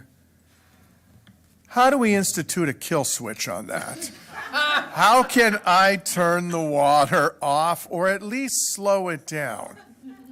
Is that something that we're going to get to? Theoretically, right? Because you can turn off and turn off lights, right, from your smartphone. How do we play with that water? Councillor Mikulik, I beat you to this question, you know. Or is that just a pipe dream? And pardon the pun. Yeah. Yeah, through you, Mr. Chair, to the councillor. I mean, it's, you know, it's thinking ahead, that's for sure. We're not aware of anything like that, but there's a lot of technology happening in that whole sort of side of things with monitoring but there's nothing that I'm aware of doing that with like a valve or something, but Okay. we'll definitely keep it in mind. Okay, and we'll keep looking at the sessions that we go to. Thank you very much. Thank you, Chair. Thank you very much, Councillor. This did come up in our conversation, believe it or not, on Friday or Thursday, and because I got one of those bills. In St. Catharines, I got a $950 water bill for a property I own, and I had to pay it. So I wish there was a kill switch, but there isn't one. So you would have to mechanically turn off the valve, and at this time in our lives and technology, that unfortunately that's not there. So, and St. Catharines, they do not have currently smart technology, so there was no warning or nothing. You just lose. Next we have Councillor Russell.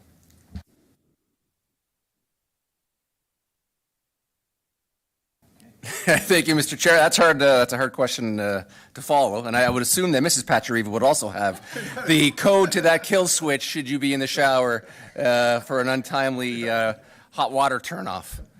Again, along the same lines of the smart technology, I just wanted to kind of go back to slide 6, where it's about customer service and water smart technology. And I just wanted to give both your team kudos and our financial team kudos, because I know anytime we get a bill, not necessarily we get a bill, but it goes out, there's always calls from residents with exorbitantly high bills, and it's usually because of some sort of a leak.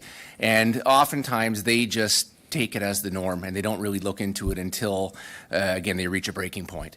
And again, I've been, reached out a few times this year, and I've passed them on to you guys, and every single time, again, they have spoken so highly of the customer service they received in finding the source of the leak, again, and figuring out a way to bring those water bills down. I know the families that were involved were all exceptionally happy with the result, and just want to give both teams, again, huge kudos, because it really does make a difference when you can drop a bill from $1,000 a quarter and 4 times the usage for, again, a small family down to normal, like $250, $350, and it makes a huge difference over time. So congratulations and thank you very much for all of that.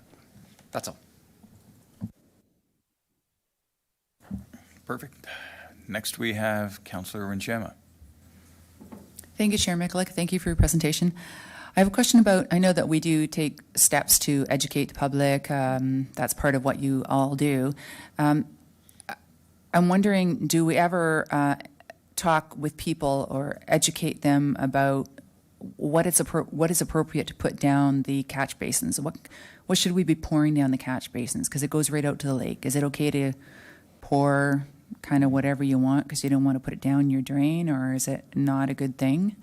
And as councillors, as you know, we're all responsible to make sure the water's clean, and we have to protect our source water. So do we talk to the public about that? It doesn't go to a magic place, it goes to the lake.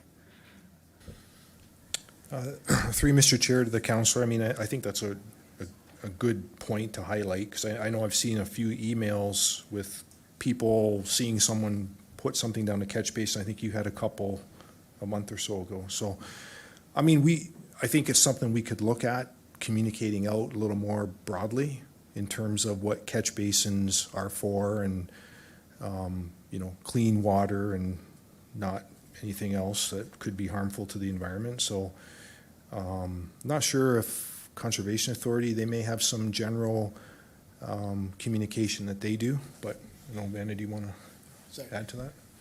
I can add a little bit.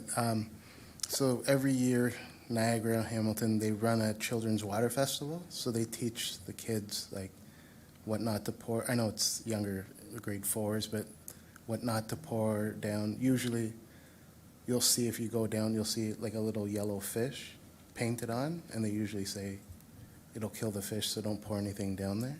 Mm-hmm. But we haven't been with the adults, not really, but with the kids, yes. Well, kids absorb information very, very well, so that's definitely a good place to start. So I appreciate that. I can recall seeing somebody, I was just kind of walking along, and I think I was getting out of my car, and they were pouring something down the drain, and I wasn't even looking at them. I was thinking about something else, and they said, I didn't want to pour it down my sink because it stinks, and it was, I think, from their carpet cleaner or something, and I was like, I didn't even notice what they were doing, but they obviously didn't feel comfortable with what they were doing because they felt they had to explain it to me. So they must have learned something when they were little. So I have another question, Mr. Chair, through you, if it's all right. This is, a bit out there, but I think we've all heard about the proposed data center that's proposed for Hamilton, and there's a lot of pushback on that. And I've also heard that there's a potential one in Port Colborne coming forward as a land use. And a lot of people are speaking up and saying that, and I heard about this at the Great Lakes St. Lawrence Cities Initiative as well. There was a panel there from people from the United States talking about the data centers and the effect on the water. So data centers are, they're known for using drinking water, fresh, clean water, for to prevent their systems from overheating. And they consume a lot of water, and this can lead to localized water shortages. Do we know anything about that? I think it's probably maybe not a fair question to ask right now. I don't know what you know about it, but I thought I'd bring it up. It's a hot topic in Hamilton. Thank you. Through Mr. Chair to the councillor, I mean, it's something that, we're monitoring and listening to with what Hamilton's dealing with. We're not aware of anything in this area, but yeah, that is some of the things that are being raised with water usage and whatnot, but don't really have anything else to share. Yeah, same lake as us, so thank you. Thank you. That Councillor Vice Chair Brunet was not with us in our meeting last week. Perhaps that might have been a question he would have asked behind closed doors. Next, we have Mayor Easton. Thank you very much, Mr. Chairman. Mr. Graham, Director Graham, I'd like to just register a question about water usage related to the workup to the pilot for farm irrigation. Do we have any idea how much trucked water is used to fill irrigation ponds at the present time?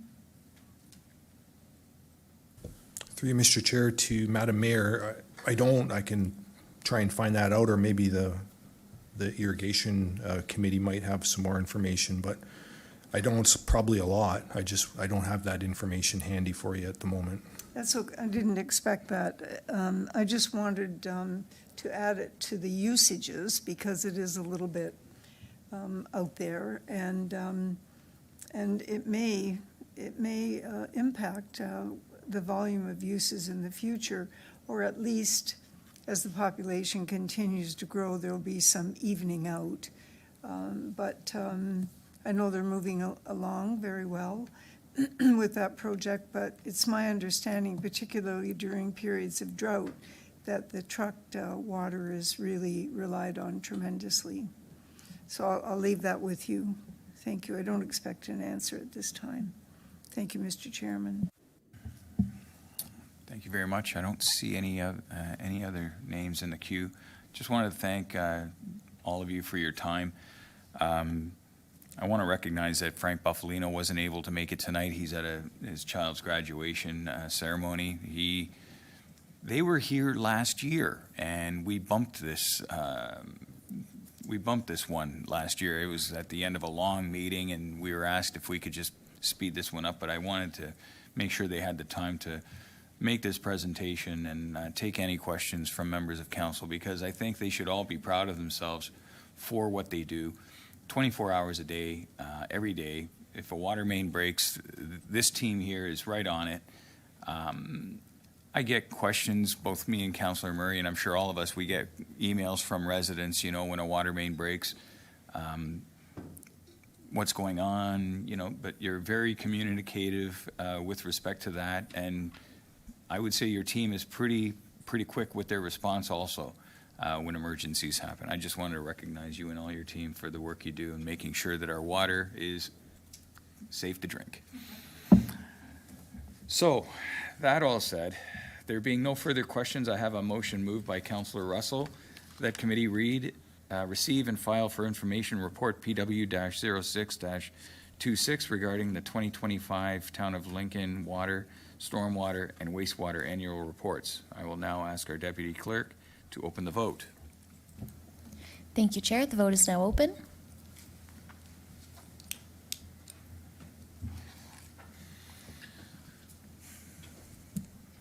And the vote is closed, and that carries. Perfect, thank you. We will now consider item 8.2.2, Age-Friendly and Active Community Advisory Committee Annual Update, Report PW-07-26. The Supervisor of Operational Engineering will provide comments. Ms. McCallum, please go ahead.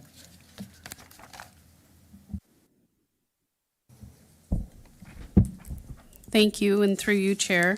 The purpose of this report is to provide council with an overview of the work and accomplishments of the Age-Friendly and Active Community Advisory Committee over the current term, with a focus on key initiatives delivered in 2026. The committee has been very active and has made strong contributions through community programs, events, and advisory input. Initiatives such as the bike rodeos and the slow roll event have supported safe and accessible cycling, while participation in events like the Senior Showcase has helped connect directly with residents and raise awareness of the committee's work in the community. The committee has also provided valuable input on municipal and regional projects, helping to promote accessibility, safety, and active transportation considerations in infrastructure planning. Overall, the committee has played an important role in supporting an inclusive, active, and age-friendly community in Lincoln. If anyone has any questions, I'd be happy to help. Thank you. Thank you very much. Are there any questions, comments from members of council? Councillor Patrieva, go ahead. Yeah, thank you, Chair Mick. Look, as council's representative on this committee, I just want to thank Ashley for her tremendous leadership on this committee. We've seen, tremendous growth from this group. As you know, it was a committee that was recommended to be on the chopping block a couple years ago, and rallied together to say, hey, this is something that we need to have. Community engagement and community involvement is tremendous on committees like this. And we've also got a little bit of a rebirth on this committee. We've got new citizen members coming on with a direct link to the Seniors Club, right? Vice President of the Seniors Club. So there's a lot of synergies that are coming through it. And one of the big things, and the committee takes it to heart, is their involvement in commentary. So commentary on town projects, commentary on regional projects. And one of the feathers in the cap of this committee, and I'm so very proud of them, and you know, a couple of the members, it's much like the Heritage Committee, where they roll up the sleeves and they do the heavy lifting and they do the investigative work. And one was the passage through the hollow, and where there was going to be a cutoff, you know, there was going to be a crisscross and up the other side, and the committee goes, no, this makes no sense. And you know, we're people that live here, we're people that use this is a better alternative, right? And if you're always looking to shave a cost, but not looking for the best outcome, then that's a miss.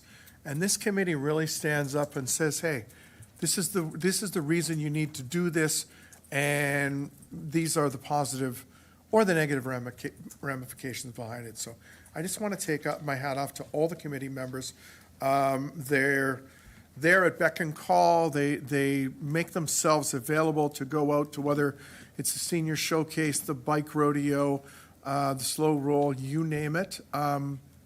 They're active and looking forward to growing this in the future. So Ashley, again, thank you very much. From the bottom of my heart to you and all your hard work, and the staff too. I mean, our staff, Mr. Buffalino, Director Graham, and also the regional staff that came out of their own time to educate the committee, and then the committee comes back, and I mean, they'll grab that book 31, is it? The transportation, everything is it book 18? I get my numbers off. Well, okay, I'm going to say book. So book 18, like when anything ever comes up, this is like the Bible. This is how everything is laid out. And committee quotes that and says, well, book 18 says we can do this, so we should. So it's about the regs on how you can do things on roadways based on active transportation and crosswalks and things like that. Like, Is that Tom Clark? it could be. He's one of them, but there's a bunch, right? And like, honest to God, they take it seriously. You know, the bike summits, and that's the best thing is you go to that, and then they come back, and they want to institute it here. So just hats off to the group. I'm very proud of them. Proud to be a part of it. Thanks, Chair. Perfect. No, thank you. I have seen members of those committees, those members on that committee at that Jordan Hollow open house that was there, and they were sharing their opinions and thoughts, not just with Region, but with myself also, and Councillor Murray, I'm sure, is too. So we have heard from these. I just want to publicly say thank you to these members on this committee that I had available to me on the internet. Larry, Tom, Mike, Miles, Stuart, George, Roselle, Councillor Patriva, yourself, and Carol and Tom. You know who you all are. I just want to say thank you for all the time and dedication you've put into this committee through the years. So, seeing no further questions, I have a motion moved by Councillor Patriva that committee receive and file for information report PW-07-26 regarding the Town of Lincoln's Age-Friendly and Active Community Advisory Committee. I will now ask our Deputy Clerk to open the vote. Thank you, Chair. The vote is now open.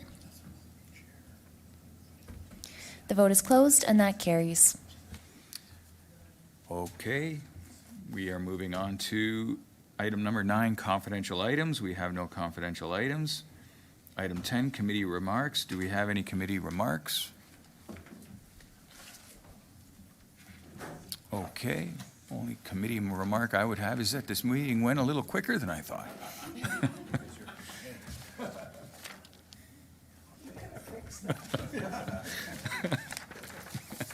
Okay, so item 11, adjournment. There being no further business, I call this meeting adjourned at 7:09 p.m.